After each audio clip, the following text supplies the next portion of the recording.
भगवते वासुदेवाय। नारायणं नमस्कृत्यं नरं चैव नरोत्तमं देवीं सरस्वतीं व्यासं ततो जयमुदीरये। नष्टप्रायेषु अवक्रेषु नित्यं भागवत सेवया भगवते उत्तमश्लोके भक्तिर्भवति नैष्टिकी। मूकां करोति वाचालां पङ्गुं लङ्घयते गिरिं यत्कृपातं वन्दे श्रीगुरुं दीनतारिणं। परमानन्दमाधव श्रीचैतन्य ईश्वर कृष्णाय वासुदेवाय देवकी नन्दनाय च नन्दगोपकुमाराय गोविन्दाय नमो नमः। नमो पंकजनाभाय नमो पंकजमालिने नमो पंकजनेत्राय नमस्ते पंकजांग्रिये। वसुदेवसुतं देवं कंसचाणूरमर्दनं देवकी परमानन्दं कृष्णं वन्दे जगद्गुरु। कृतये ध्यायतो विष्णुं त्रेतायां यजतो मकै द्वापरे परिचर्यायां कलितत्संकीर्तनं नाम चिन्तामणि कृष्ण चैतन्य रसविग्रह पूर्णशुद्धो नित्यमुक्तो पूर्णशुद्धो नित्यमुक्तो अभिन्नत्वं नाम नामिने। ಭಗವದ್ಗೀತಾ ಯಥಾರೂಪ ಅಧ್ಯಾಯ 5 ಶ್ಲೋಕ ನಂಬರ್ 21.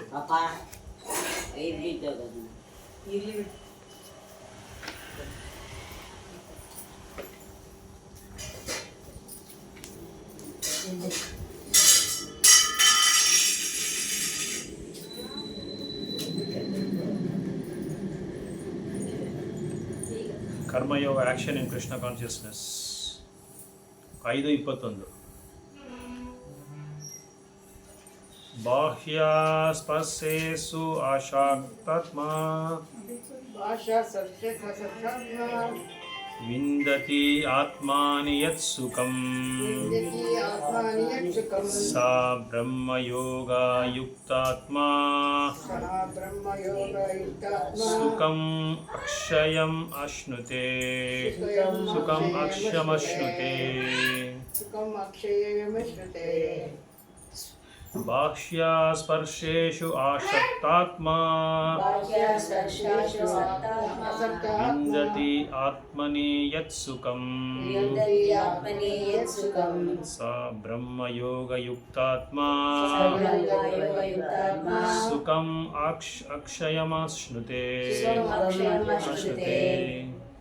बाह्यास्पर्शेष्वशक्तात्मा विन्दत्यात्मनि यत्सुखं सब्रह्मयोगयुक्तात्मा सुखमक्षयमश्नुते।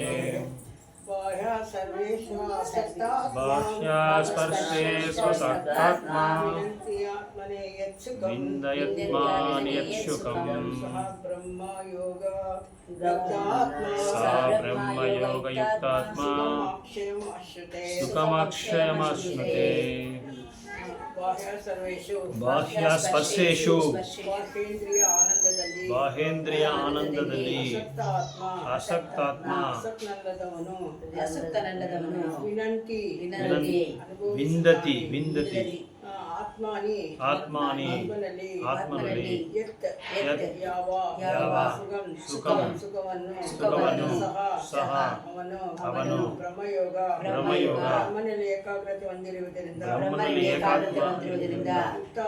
ಯುಕ್ತಾತ್ಮ ಆತ್ಮ ಸಂಬಂಧಿಯಾದ ಸುಖವನ್ನು ಅಕ್ಷಯಂ ಅಪರಿಮಿತವಾದ ಅಶ್ನುತೆ ಸವಿಯುತ್ತಾನೆ.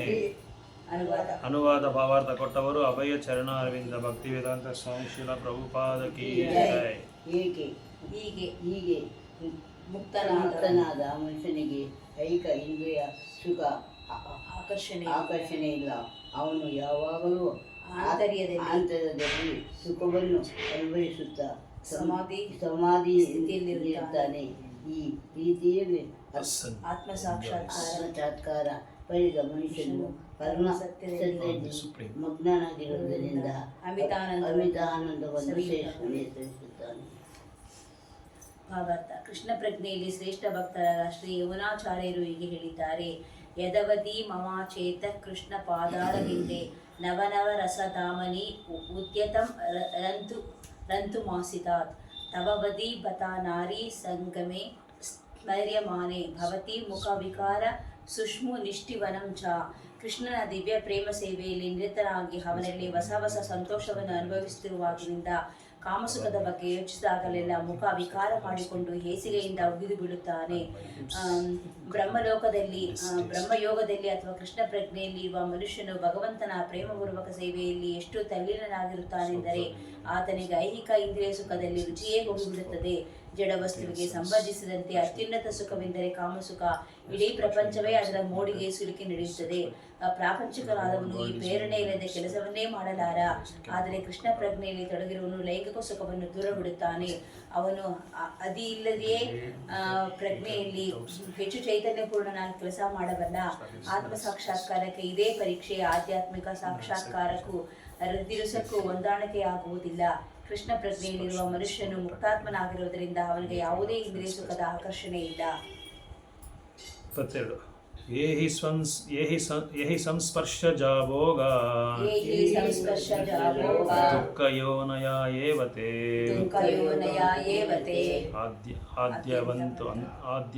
ಆದ್ಯ ಅಂತವಂತ ಕೌಂತೇಯ ನತೇಷು ರಮತೆ ಬುದ್ಧಃ. ಏಹಿ ಸಂಸ್ಪರ್ಶಜಾ ಭೋಗ ದುಃಖಯೋನಯ ಏವತೆ ಆದ್ಯಂತವಂತಃ ಕೌಂತೇಯ ನತೇಷು ರಮತೆ ಬುಧಃ. ಏಹಿ ಸಂಸರ್ಶಜಾ ಭೋಗ ದುಃಖಯೋನಯ ಏವತೆ ಆದಿ ಅಂತವಂತ ಕೌಂತೇಯ ನತೇಷು ರಮತೆ ಬುಧಃ. ಯಾವುದು ಈ ಖಂಡಿತವಾಗಿಯೂ ಸಂಸ್ಪರ್ಶ ಭೌತಿಕ ಇಂದ್ರಿಯಗಳೊಡನೆ ಸಂಪರ್ಕದಿಂದ ಉಂಟಾದ ಭೋಗಗಳು ದುಃಖ ಯೋನಯಃ ಮೂಲಗಳು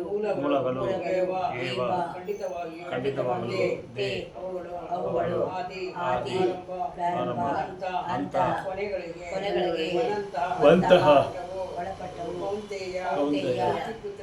ಪುತ್ರನೇ ನಾ ಎಂದಿಗೂ ಇಲ್ಲ. ತೇಷು ಅವುಗಳಲ್ಲಿ ರಮತೆ ಆಸ್ವಾದಿಸುತ್ತಾನೆ. ಬುದ್ಧಿವಂತ ವ್ಯಕ್ತಿಯು ಭೌತಿಕ ಇಂದ್ರಿಯಗಳ ಸಂಪರ್ಕ ದುಃಖಗಳ ಮೂಲವಾಗಿರುವುದರಿಂದ ವಿವೇಕಿಯಾದವನು ಅದರಲ್ಲಿ ತೊಡಗುವುದಿಲ್ಲ. ಕುಂಠಿತದಲ್ಲಿ ಇಂತಹ ಸುಖಗಳಿಗೆ ಆದಿಯೂ ಅಂತ್ಯವೂ ಉಂಟು. ಆದ್ದರಿಂದ ವಿವೇಕಿಯಾದವರು ಅವುಗಳಲ್ಲಿ ಸಂತೋಷ ಪಡುವುದಿಲ್ಲ.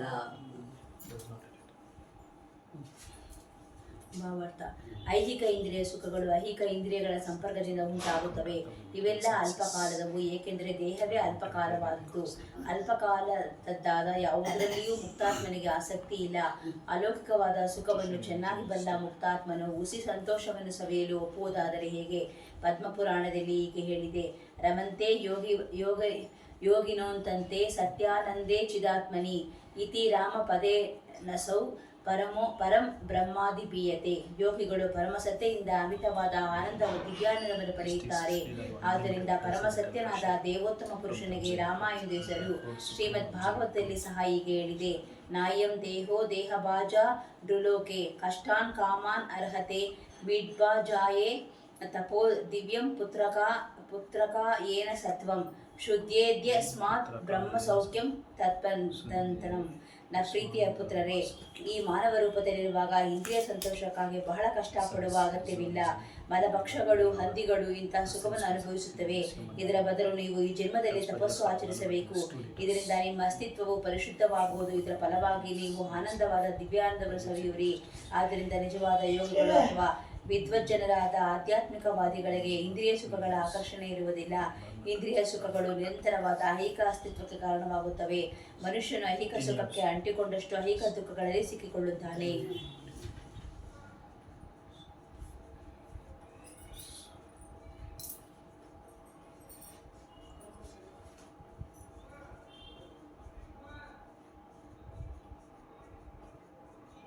ಸಾಕ್ನೋತೈವ ಯಾ ಸೋದುಂ ಶಕ್ನೋತಿ ಹೈವ ಯಾ ಸೋದುಂ ಪ್ರಾಕ್ಶರೀರ ವಿಮೋಕ್ಷಣಾತ್ ಕಾಮ ಕ್ರೋಧ ಭಾವಂ ವೇಗಂ ಸಾ ಯುಕ್ತಃ ಸಾ ಸುಖೀ ನರಃ. ಶಕ್ನೋತಿ ಐವ ಎಕ್ಸೋಡುಂ ಪ್ರಾಕ್ಷರೀರ ವಿಮೋಕ್ಷಣಾತ್ ಕಾಮಕ್ರೋಧೋದ್ಭವಂ ವೇಗಂ ಸಾ ಯುಕ್ತಃ ಸ ಸುಖೀ ನರಃ. ಶಕ್ನೋತೈವ ಯಾ ಸೋದುಂ ಪ್ರಾಕ್ಷರೀರ ವಿಮೋಕ್ಷಣಾತ್ ಕಾಮಕ್ರೋಧೋದ್ಭವಂ ವೇಗಂ ಸಾ ಯುಕ್ತಃ ಸ ಸುಖೀ ನರಃ. ಶಕ್ನೋತಿ ಸಮರ್ಥನಾಗುತ್ತಾನೆ. ಇಹ ಏವ ಸದ್ಯದ ಶರೀರದಲ್ಲಿ ಯಾರು ಸೋದುಂ ಸಹಿಸಲು ಪ್ರಾಕ್ ಮುಂಚೆ ಶರೀರ ದೇಹದ ಮೋಕ್ಷಣಾತ್ ತ್ಯಾಗಕ್ಕೆ ಕಾಮ ಆಸೆ ಕ್ರೋಧ ಕೋಪ ಉದ್ಭವಂ ಜನ್ಯವಾದ ವೇಗಂ ಒತ್ತಡವನ್ನು ಸಹ ಅವನು ಯುಕ್ತಃ ಸಮಾಧಿಯಲ್ಲಿರುವವನು ಸಹ ಸುಖಿಯು ನರಃ ಮನುಷ್ಯನು. ಈ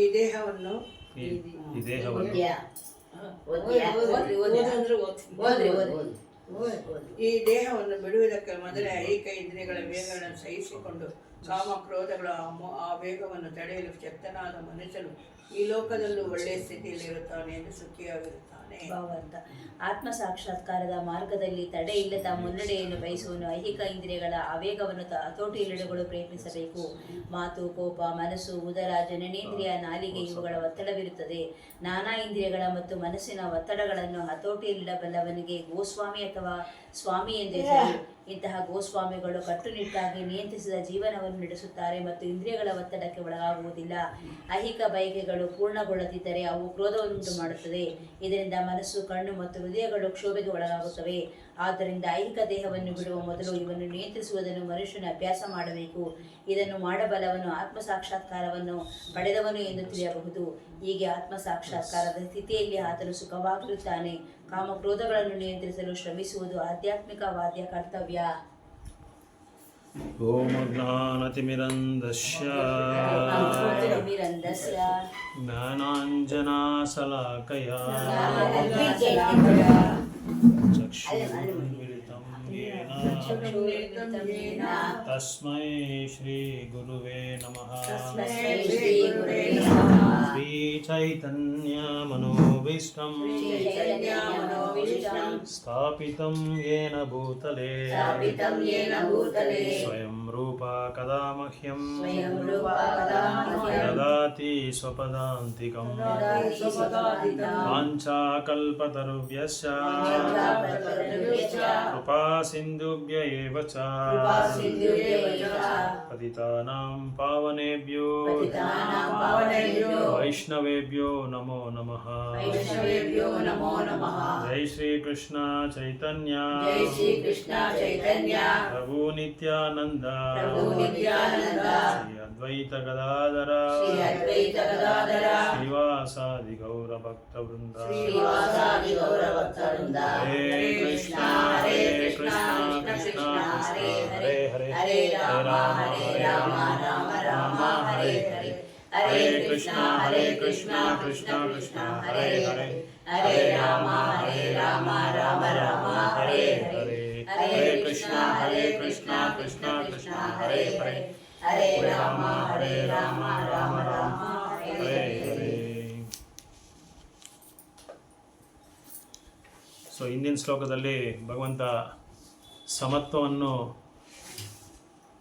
ಅದ್ರ ಬಗ್ಗೆ ಚರ್ಚೆ ಮಾಡಿಕೊಂಡು ಈಗ ಸ್ವಲ್ಪ ಮುಂದೆ ಹೋಗಿ ಏನು ಮಾಡ್ತಾ ಇದ್ದಾರೆ ಅಂದರೆ ಕೃಷ್ಣ ಇಂದ್ರಿಯ ಭೋಗಗಳ ಬಗ್ಗೆ ಹೇಳ್ತಾ ಇದ್ದಾರೆ. ಭೌತಿಕವಾದ ಇಂದ್ರಿಯಗಳನ್ನ ಹೇಗೆ ನಿಯಂತ್ರಣ ಮಾಡಬೇಕು, ನಿಯಂತ್ರಣ ಮಾಡದೇ ಇದ್ದರೆ ಮುಕ್ತಿ ಹೊಂದೋದಕ್ಕೆ ತುಂಬ ಕಷ್ಟ, ಸಾಧ್ಯವಾಗೋದಿಲ್ಲ. ಆತ್ಮ ಸಾಕ್ಷಾತ್ಕಾರ ಪಡೆಯೋದಕ್ಕೆ ಇಂದ್ರಿಯಗಳು ತುಂಬ ದೊಡ್ಡ ಸ್ಥಾನವನ್ನು ಅದು ಪ್ರಭಾವ ಮಾಡುತ್ತೆ ಮನುಷ್ಯನ ಅಂತ ಹೇಳ್ತಾ ಇದ್ದಾರೆ. ಸೊ ಇಂದ್ರಿಯಗಳನ್ನ ನಿಗ್ರಹ ಎಷ್ಟು ಸಾಕಷ್ಟು ನಾವು ನಿಗ್ರಹ ಮಾಡ್ಕೊಳ್ಳೋದಕ್ಕೆ ಪ್ರಯತ್ನ ಪಡಬೇಕು ಅಂತ ಹೇಳಿ ಕೃಷ್ಣ ಈ ಶ್ಲೋಕದಲ್ಲೆಲ್ಲ ಹೇಳ್ತಾರೆ. ಈ ಶ್ಲೋಕ ತುಂಬ ಇಂಪಾರ್ಟೆಂಟು. 22ನೇ ಶ್ಲೋಕ. ಯಾಹಿ ಸಂಸ್ಪರ್ಶ ಜಾಭೋಗ ತುಕ್ಕ ಯೋನಯ ಏವತೆ ಆದ್ಯ ಅಂತವಂತಹ ಕೌಂತೆಯ ನತೇಶು ರಮತೆ ಬುದ್ಧ. ಬುದ್ಧಿವಂತನಾದ ಒಬ್ಬ ವ್ಯಕ್ತಿ ಏನು ಮಾಡ್ತಾನಂದರೆ ಈ ದುಃಖಕ್ಕೆ ಕಾರಣ ಏನು ಅಂತ ಹುಡುಕ್ತಾನೆ ಮೊದಲು. ಈಗ ಏನಾದರೂ ಒಂದು ಸಮಸ್ಯೆ ಬಂದರೆ ನಾವೇನು ಮಾಡ್ತೀವಿ ಅಂದರೆ ಸಮಸ್ಯೆಗೆ ರೂಟ್ ಕಾಸ್ ಏನು ಅಂತ ನಾವು ತಿಳ್ಕೊಳ್ಳೋಣ. ಅದಕ್ಕೆ ಮೂಲ ಏನು, ಯಾವುದರಿಂದ ಇದು ಬರ್ತಾ ಇದೆ, ಈ ಒಂದು ಸಮಸ್ಯೆ ನಮಗೆ ಬರ್ತಾ ಇದೆ ಅಂತ ಹೇಳಿ ಯೋಚನೆ ಮಾಡೋದಕ್ಕೆ ಬಿಟ್ಬಿಟ್ಟು ಏನು ಮಾಡ್ತಾನೆ, ಪರಿಹಾರ ಹುಡ್ಕಕ್ಕೆ ನೋಡ್ತಾರೆ. ಇದಕ್ಕೆ ಏನು ಪರಿಹಾರ ಅಂತೇಳಿ. ಯಾಕಂದರೆ ನಾವು ಮೂಲ ಏನು ಅಂತ ಅದಕ್ಕೆ ತಿಳ್ಕೊಂಬಿಟ್ರೆ ಪರಿಹಾರ ಹುಡ್ಕೋ ಅವಶ್ಯಕತೆನೇ ಇಲ್ಲ. ಈಗ ಮುಖದಲ್ಲಾಗಲಿ ನಮ್ಮ ಶರೀರದಾಗಲಿ ಯಾವುದಾದ್ರೂ ಒಂದು ಗುಳ್ಳೆ ಥರ ಬಂದ್ಬಿಟ್ರೆ ಏನು ಮಾಡ್ತೀವಿ ನಾವು, ತಕ್ಷಣ ಡಾಕ್ಟರ್ ಹತ್ರ ಹೋಗ್ತೀವಿ. ಡಾಕ್ಟರ್ ಹತ್ರ ಹೋದ್ರೆ ಏನು ಮಾಡ್ತಾನೆ, ಅವನು ಒಂದು ಕ್ರೀಮ್ ಬರ್ಕೊಡ್ತಾನೆ. ಆ ಕ್ರೀಮ್ ಬರ್ಕೊಟ್ಟು ಕೆಲವು ಟ್ಯಾಬ್ಲೆಟ್ಸ್ ಎಲ್ಲ ಕೊಡ್ತಾನೆ, ಇದೆಲ್ಲ ತೊಗೊಳ್ಳಿ ಅಂತ ಹೇಳ್ತಾನೆ. ಸೊ ತೊಗೊಂಡಾದ್ಮೇಲೆ ಒಂದು 4-5 ದಿನಕ್ಕೆ ಅದು ಆ ಟ್ರೀಟ್ಮೆಂಟು ಆ ಕೋರ್ಸ್ ತೊಗೊ ಅಂತ ಹೇಳ್ಬಿಟ್ಟು ಬಿಟ್ಬಿಡ್ತಾನೆ. ಇವನು ಏನು ಮಾಡ್ತಾನೆ, ಅದು ತೊಗೊಂಡು 4-5 ದಿವಸ ಆದಮೇಲೆ ಹೊರಟೋಗ್ಬಿಡ್ತಾರೆ. ಅದಾದಮೇಲೆ ಒಂದು 4-5 ತಿಂಗಳು ಆದಮೇಲೆ ಮತ್ತೆ ಬರುತ್ತೆ. ಮತ್ತೆ ಬಂದರೆ ಅವನಿಗೆ ಏನಪ್ಪ ಇಷ್ಟೊಂದು ದುಡ್ಡು ಖರ್ಚು ಮಾಡಿದೆ. ಯಾಕಂದರೆ ಸ್ಕಿನ್ ಆಯಿಂಟ್ಮೆಂಟ್ ನಿಮ್ಗೆ ಗೊತ್ತಲ್ವಾ, ಡರ್ಮಾಟೊಲಿಸ್ಟ್ ಹತ್ರ ಹೋಗ್ಬಿಟ್ರೆ ಅವ್ನು ಬರೆಯೋ ಆಯಿಂಟ್ಮೆಂಟ್ ಎಲ್ಲ ಕಾಸ್ಟ್ಲಿ ಆಯಿಂಟ್ಮೆಂಟೇ ಬರೆಯೋದು.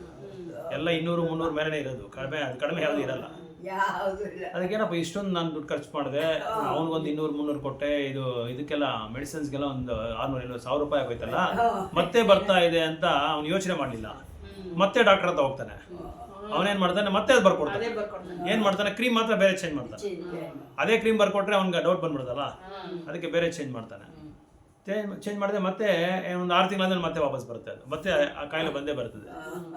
ಆಮೇಲೆ ಯೋಚನೆ ಮಾಡ್ತಾನೆ, ಏನಪ್ಪ ಇದು ಕಾಯಿಲೆ ಬರ್ತಾನೆ ಇದೆಲ್ಲ, ಇದು ಸ್ಟಾಪೇ ಆಗಲಿಲ್ವಲ್ಲ ಅಂತ ಒಂದು ಆಯುರ್ವೇದಿಕ್ ಡಾಕ್ಟರ್ ಹತ್ರ ಹೋಗ್ತಾನೆ. ಆಯುರ್ವೇದಿಕ್ ಡಾಕ್ಟರ್ ಹತ್ರ ಹೋದರೆ ಅವನೇನು ಮಾಡ್ತಾನೆ, ಆಯುರ್ವೇದಿಕೋ ಇಲ್ಲ ಸಿದ್ಧ ಇಲ್ಲಾಂದರೆ ಹೋಮಿಯೋಪತಿ ಇವರೆಲ್ಲ ಏನು ಮಾಡ್ತಾರೆ ಅಂದರೆ ಶರೀರದಲ್ಲಿ ಏನೇನು ನಮಗೆ ಹಾನಿ ಉಂಟಾಗೋ ವಸ್ತುಗಳೇನಿದೆ ಅಂತ ಒಂದು ಪದಾರ್ಥಗಳು ನಾವೇನು ತೊಗೊಂಡಿದ್ದೀರಿ ಅದೆಲ್ಲ ನೋಡ್ಬಿಟ್ಟು ಅದೆಲ್ಲ ಮೊದಲು ತೆಗಿತಾನೆ. ಅದು ತೆಗಿಯೋದಕ್ಕೆ ಔಷಧ ಕೊಡ್ತಾನೆ. ಯಾಕಂದರೆ ಶರೀರದಲ್ಲಿ ಆಲ್ರೆಡಿ ಎಣ್ಣೆ ಪದಾರ್ಥಗಳು ತುಂಬ ಇರುತ್ತೆ, ಬೇಡದೇ ಇರೋ ಕೊಬ್ಬು ಪದಾರ್ಥಗಳು ತುಂಬ ಇರುತ್ತೆ. ಇದೆಲ್ಲ ತೆಗೆದುಬಿಟ್ರೆ ಕೆಟ್ಟ ರಕ್ತ ಬೇರೆ ಇರುತ್ತೆ. ಇದನ್ನೆಲ್ಲ ತೆಗಿಯೋದಕ್ಕೆ ಏನು ಮಾಡ್ತಾನೆ ಅವನು, ಔಷಧ ಕೊಡ್ತಾನೆ. ಅದೆಲ್ಲ ಔಷಧ ಕೊಟ್ಟೇನಾಗುತ್ತೆ, ಸ್ವಲ್ಪ ಅದು ದಿನ ಕ್ರಮೇಣ ಅದು ಏನಾಗುತ್ತೆ, ಅದೆಲ್ಲ ಬರ್ತಾ ಏನಾಗುತ್ತೆ, ಇದು ವ್ಯಾಧಿ ಇದು ಚರ್ಮದ ಒಂದು ರೋಗ ಬಂದು ಸ್ಟಾಪ್ ಆಗ್ತಾ ಬರುತ್ತೆ. ಆಮೇಲೆ ಅವನು ಯೋಚನೆ ಮಾಡ್ತಾನೆ, ಇದಕ್ಕೆ ಕಾರಣ ಬಂದು ನಮ್ಮ ಶರೀರದಲ್ಲೇ ಬೇಡದೇ ಇರೋ ಪದಾರ್ಥಗಳು ನಾವು ತುಂಬ ತೊಗೊತಾ ಇದ್ದೀರಿ. ಸೊ ಅದನ್ನು ತೆಗೆದ್ರೆ, ಅದನ್ನು ನಾವು ರಿಮೂವ್ ಮಾಡ್ಕೊಂಡ್ರೆ ನಮ್ಗೆ ಕಾಯಿಲೆ ಬರಲ್ಲ ಅಂತ ಆಮೇಲೆ ಅವನು ಅರ್ಥ ಮಾಡ್ಕೊತಾನೆ. ಅದೇ ಥರನೇ ನಾವು ಈಗ ಈ ಇಂದ್ರಿಯ ಭೋಗ ಅನ್ನೋದು ಯಾರನ್ನೂ ಬಿಡೋದಿಲ್ಲ. ಇದು ಈ ಕಾಮ ಅನ್ನೋದೊಂದು ಎಷ್ಟು ಪರಾಕ್ರಮವಂತ ಅಂದರೆ ಎಂಥ ದೊಡ್ಡ ಯೋಗಿ ಇದ್ರೇನು ಅದನ್ನು ಬಿಡಲ್ಲ. ಈಗ ಸೌರಭ ಮುನಿ ಅಂತ ಒಬ್ಬರಿದ್ರು. ನಾವು ಇದು ಭಾಗವತಮಲ್ಲಿ ಹೋದರೆ ನಮಗೆ ಗೊತ್ತಾಗುತ್ತೆ. ಸೌರಭ ಮುನಿ ಎಂಥ ಒಂದು ಯೋಗಿ ಅಂದರೆ, ಹೊರಗಡೆ ಜೀವನದಲ್ಲಿ ಭೌತಿಕ ಪ್ರಪಂಚದಲ್ಲಿ ನಾನು ತಪಸ್ಯ ಮಾಡಿದ್ರೆ ನನ್ನ ಇಂದ್ರಿಯಗಳು ನನ್ನ ಕಂಟ್ರೋಲ್ ಮಾಡುತ್ತೆ, ಈ ಇಂದ್ರಿಯಗಳು ನನ್ನ ನಿಯಂತ್ರಣ ಮಾಡುತ್ತೆ.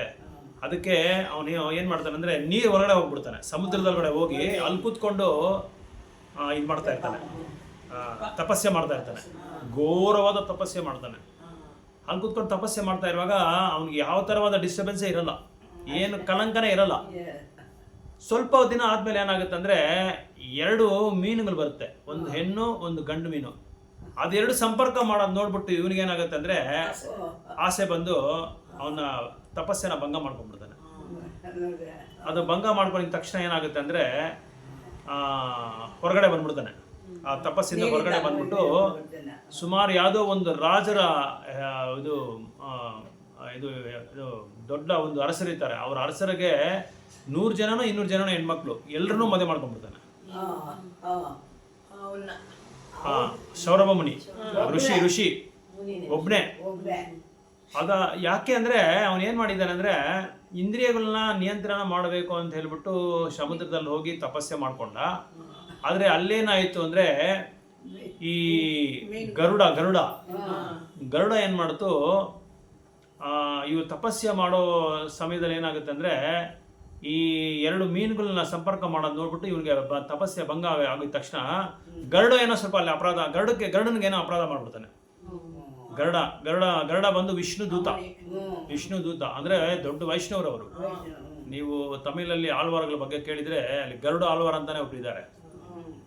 ಗರುಡ ಆಳ್ವಾರ ಅಂತ ತುಂಬ 12 ಆಳ್ವಾರಲ್ಲಿ ಅವರು ತುಂಬ ಫೇಮಸ್ ಆಳ್ವಾರ. ಅವರು ತುಂಬ ಹೆಸರುವಾಸಿ. ಅವರು ತುಂಬ ಹಾಡುಗಳೆಲ್ಲ ಹಾಡಿದ್ದಾರೆ ಬಾಲಾಜಿ ಬಗ್ಗೆ, ಗೋವಿಂದನ ಬಗ್ಗೆ. ಸೊ ಈ ಗರುಡನಿಗೆ ಏನು ಮಾಡ್ತಾನೆ,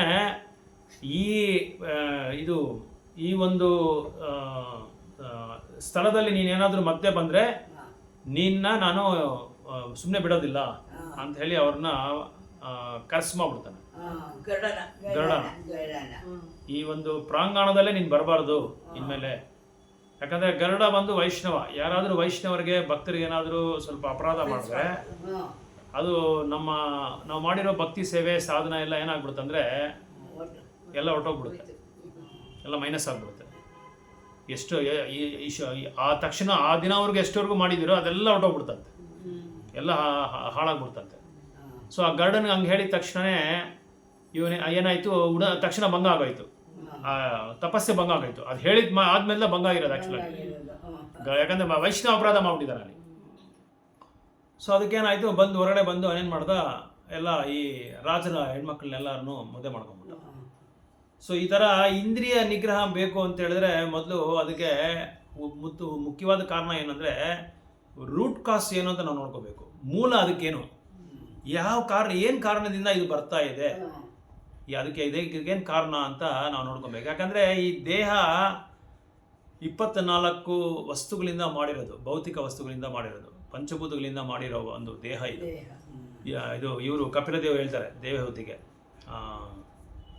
ಏನು ಫಿಲಾಸಫಿ ಅದು ಚೆನ್ನಾಗಿದೆ, ಅದು ತುಂಬ ಹೇಳ್ತೀನಿ. ಅದು ಆ ಕಪಿಲದೇವ್ ಹೇಳುವಾಗ ಹೇಳ್ತಾರೆ, ಈ ಭೌತಿಕ ಪ್ರಪಂಚ, ಈ ಒಂದು ದೇಹ ಬಂದು ಈ ಪಂಚಭೂತಗಳಿಂದ ಮತ್ತು 24 ವಸ್ತುಗಳಿಂದ ಮಾಡಿರೋ ದೇಹ ಇದು. ಸೊ ಅದಕ್ಕೆ ಈ ದೇಹಗಳನ್ನ ಈ ಇಂದ್ರಿಯಗಳನ್ನ ಕಂಟ್ರೋಲ್ ಮಾಡಬೇಕು ಅಂದರೆ ತುಂಬ ಕಷ್ಟ, ಯಾರ ಕೈಲಿ ಆಗಲ್ಲ. ಎಂಥ ದೊಡ್ಡ ಭಕ್ತನಾಗಲಿ, ಎಂಥ ದೊಡ್ಡ ಸಾಧಕನಾಗಲಿ, ಯೋಗಿ ಆಗಲಿ, ಉತ್ತಮ ಯೋಗಿ ಆಗಲಿ, ಜ್ಞಾನಿ ಆಗಲಿ, ಅವ್ರ ಕೈಯಲ್ಲಿ ಅವರ ಸಾಧ್ಯವೇ ಇಲ್ಲ, ನಿಯಂತ್ರಣ ಮಾಡೋಕ್ಕೆ ಸಾಧ್ಯವೇ ಇಲ್ಲ. ಅದಕ್ಕೆ ಭಗವಂತ ನಾವು ಕರ್ಮಯೋಗದಲ್ಲಿ ನೋಡ್ಬೋದು, ನೀವು ಮಾಡೋ ಪ್ರತಿಯೊಂದು ಕಾರ್ಯ, ಪ್ರತಿಯೊಂದು ವಸ್ತು ಏನು ಮಾಡ್ಬೇಕು, ನೀವು ನನಗೆ ಅರ್ಪಣೆ ಮಾಡಿ. ನನಗೆ ಅರ್ಪಣೆ ಮಾಡಿಬಿಟ್ರೆ ಏನಾಗುತ್ತೆ, ಅದು ಆಯಿತು. ಸೊ ಭಗವಂತನಿಗೆ ಮಾಡಿಬಿಟ್ರೆ ನಾವು ಆಟೋಮೆಟಿಕ್ ನಮ್ಮ ಸಕ್ಸಸ್ ಕಂಟ್ರೋಲ್ ಆಗಿಬಿಡುತ್ತೆ, ನಮ್ಮ ಇಂದ್ರಿಯಗಳು ಕಂಟ್ರೋಲ್ ಆಗಿಬಿಡುತ್ತೆ. ಸೊ ಯಾವುದೇ ಒಂದು ವಸ್ತು ಆಗಲಿ, ಯಾವುದೇ ಒಂದು ಕಾರ್ಯ ಆಗಲಿ, ಏನೇ ಒಂದು ಕರ್ಮ ನಾವು ಮಾಡಬೇಕಾದ್ರೆ ಅದನ್ನು ನಾವೇನು ಮಾಡಬೇಕು, ಭಗವಂತನಿಗೆ ಒಪ್ಪಿಸ್ಬಿಡ್ಬೇಕು. ಮಾಡೋರು ನಾವೇ, ಕರ್ತ ಮಾಡೋರು ನಾವೇ, ಆದರೆ ಅದನ್ನು ಫಲಿತಾಂಶ ಯಾರು ಕೊಡಬೇಕು, ಭಗವಂತನಿಗೆ ಕೊಟ್ಬಿಡ್ಬೇಕು. ಇದೆ. ಅದಕ್ಕೆ ಗೋಸ್ವಾಮಿಗಳು ಏನು ಮಾಡ್ತಾ ಇದ್ರು ಅಂದರೆ, ಗೋಸ್ವಾಮೀಸು ಅಂದರೆ ಷಡಗೋಸ್ವಾಮೀಸು 6 ಜನ ಇದ್ರು. ರೂಪ ಗೋಸ್ವಾಮಿ, ಸನಾತನ ಗೋಸ್ವಾಮಿ, ರಘುನಾಥ ಭಟ್ಟ ಗೋಸ್ವಾಮಿ, ರಘುನಾಥ ದಾಸ ಗೋಸ್ವಾಮಿ, ಜೀವ ಗೋಸ್ವಾಮಿ, ಗೋಪಾಲಗೌಡ ಸ್ವಾಮಿ ಅಂತ 6 ಜನ ಇವರು. ಗೋಸ್ವಾಮಿ ಅಂದರೆ ಏನು ಅರ್ಥ, ಏನು ಕೇಳಿದ್ದೀರಾ ನೀವು? ಇಂದ್ರಿಯಗಳು. ಹತೋಟಿಲಿ ಇಟ್ಕೊಳ್ಳೋದು. ಸೊ ಇಂದ್ರಿಯಗಳನ್ನ ಯಾರು ತನ್ನ ಹತೋಟಿಲಿ ಇಟ್ಕೊಂತಾರೋ ಅವ್ರನ್ನ ಗೋ ಸ್ವಾಮಿ ಅಂತಾರೆ. ಅದಕ್ಕೆ ಸ್ವಾಮಿ ಅಂತ ಹೇಳೋದು. ಇವಾಗ ಯಾರನ್ನಾದ್ರೂ ನೋಡಿದ್ರೆ ನಾವು ಸ್ವಾಮಿ ಸ್ವಾಮಿ ಅಂತೀರಲ್ಲ, ಯಾಕೆ ಸ್ವಾಮಿ ಅಂತ ಹೇಳ್ತೀರ ಅಂದ್ರೆ ಅವ್ರ ಇಂದ್ರಿಯಗಳನ್ನ ಕಂಟ್ರೋಲ್ ಆಗಿ ಇಟ್ಕೊಂಡಿರ್ತಾರೆ. ಆದ್ರೆ ಇಲ್ಲಿ ಕಲಿಯುಗದಲ್ಲಿ ಏನ್ ಮಾಡ್ತಾರೆ ಅಂದ್ರೆ ಎಲ್ಲರೂ ಸ್ವಾಮಿ ಅಂತಾರೆ. ಅವ್ನ ವಿಭೂತಿ ಆಡ್ಕೊಂಡ್ರೆ ಸ್ವಾಮಿ, ಅವ್ನ ನಾಮ ಹಾಚ್ಕೊಂಡ್ರೆ ಸ್ವಾಮಿ, ಅವ್ನ ಕಂಟ್ರೋಲ್ ಇದೆಯೋ ಇಲ್ಲ ಗೊತ್ತಿಲ್ಲ, ಎಲ್ಲರೂ ಸ್ವಾಮಿ ಅಂತ ಹೇಳ್ಬೋದು. ಸ್ವಾಮಿ ಅಂದ್ರೆ ಅಂತವ್ರು ಮಾತ್ರನೇ. ಸ್ವಾಮೀಜಿ ಅಂದ್ರೆ ಅವರ ಎಲ್ಲ ಮನಸ್ಸು ಇಂದ್ರಿಯಗಳು ಎಲ್ಲ ಅವ್ರ ಕಂಟ್ರೋಲಲ್ಲಿ ಇರುತ್ತೆ. ಸೊ ಈ ಗೋಸ್ವಾಮೀಸ್ ಏನು ಮಾಡ್ತಾ ಇದ್ದಾರೆ ಅಂದರೆ, 500 ವರ್ಷಗಳ ಮುಂದೆ ಚೈತನ್ಯ ಮಹಾಪ್ರಭು ಒಂದು ಕಾಲಘಟ್ಟದಲ್ಲಿ ರಾತ್ರಿ ಹೊತ್ತು ಒಂದು 2 ಗಂಟೆ ಕಾಲ ಮಾತ್ರ ನಾವು ನಿದ್ದೆ ಹೋಗ್ತಾ ಇದ್ವಿ. ಇಡೀ ದಿನ ಏನು ಮಾಡ್ತಾರೆ ಅಂದರೆ ಭಗವಂತನ ನಾಮ ಉಚ್ಚಾರಣೆ ಮಾಡೋದು, ಬಾಕಿ ಸಮಯದಲ್ಲಿ ಭಾಗವತನ ಬಗ್ಗೆ ಎಲ್ರಿಗೂ ಹೇಳೋದು, ಭಗವದ್ಗೀತೆ ಬಗ್ಗೆ ಇದು ಪ್ರಚಾರ ಮಾಡೋದು, ಈ ಥರ. ಆಮೇಲೆ ತಪಸ್ಸುಗಳು ಮಾಡೋದು. ಆಮೇಲೆ ತಿನ್ನೋದು ಹೇಗೆ ಅಂದರೆ 2 ದೊನ್ನೆ ಹಾಲು, 2 ಬಾಳೆಹಣ್ಣು ಅಷ್ಟೇ. 2 ದೊನ್ನೆ, ಚಿಕ್ಕ ದೊನ್ನೆ ಅದು. ಅದರಲ್ಲಿ 2 ದೊನ್ನೆ, ಒಂದು ಬೆಳಗ್ಗೆ ಒಂದು, ಸಾಯಂಕಾಲದ ಒಂದು ದೊನ್ನೆ ಹಾಲು ಕುಡಿಯೋದು, ಬಾಳೆಹಣ್ಣು 2 ಬಾಳೆಹಣ್ಣು, ಇಷ್ಟೇ ಅವ್ರು ತಗೊತಾ ಇದ್ದೀವಿ. ಬಟ್ಟೆ ಯಾವ ಥರ ಹಾಕೊಂಡು, ನೀವು ಗೋಸ್ವಾಮಿ ಈ ಪಿಕ್ಚರ್ ಅಲ್ಲಿ ಇದೆ ಅನ್ಕೋತೀನಿ. ಬಟ್ಟೆ ಯಾವ ಥರ ಹಾಕೊಂತ ಇದ್ರು ಅಂದರೆ, ಮೇಲೆ ಒಂದು ಶಲ್ಯ ಥರ, ಅದಕ್ಕೆ ನಾವು ಚದರ್ ಅಂತ ಇದ್ದೀವಿ. ಸಂಸ್ಕೃತದಲ್ಲಿ ಉತ್ತರಿ ಅಂತೀರಿ ಅದಕ್ಕೆ. ಉತ್ತರಿ ಹಿಂಗೆ ಹಾಕೊಂಡ್ಬಿಟ್ಟು ಕೆಳಗಡೆ ಒಂದು ಟವಲ್ ಮಾತ್ರ ಹಿಂಗೆ ಸುತ್ಕೋತಾರೆ ಅಷ್ಟೇ. ಬೇರೆ ಏನಿರಲ್ಲ ಅವ್ರ ಬಟ್ಟೆಗಳು. ಯಾವ ಬಟ್ಟೆ, ಬೇರೆ ಬಟ್ಟೆ ಯಾವ ಬಟ್ಟೆನೂ ಹಾಕೋಣಲ್ಲ ಅವರೇ. ಈ ಥರ ಅವರು ತುಂಬ ಸರಳವಾದ ಒಂದು ಜೀವನ, ತುಂಬ ಸರಳವಾದ ಜೀವನ. ಯಾವುದೇ ಥರವಾದ ಸೊಗಸಾದ ಜೀವನದ ಮೇಲೆ, ಸೊಗಸಾದ ಒಂದು ಇದ್ರ ಮೇಲೆ ಅವ್ರಿಗೆ ಆಕಾಂಕ್ಷೆಗಳೇ ಇರಲ್ಲ, ಆಸಕ್ತಿನೇ ಇರಲ್ಲ ಅವ್ರಿಗೆ. ಅದಕ್ಕೆ ಅವ್ರನ್ನ ಗೋಸ್ವಾಮೀಸ್ ಅಂತಾರೆ. ಅದಕ್ಕೆ ವಿರುದ್ಧವಾಗಿ ನೋಡಿದ್ರೆ ಗೋದಾಸ ಅಂತ ಹೆಸರು. ಇವಾಗ ನಾವೆಲ್ಲ ಏನ್ ಮಾಡ್ತೀರಿ, ನಮ್ಮ ಇಂದ್ರಿಯ ಹೇಳಿದಂಗೆ ನಾವು ಕೇಳಬೇಕು. ಗೋದಾಸರು ನಾವು.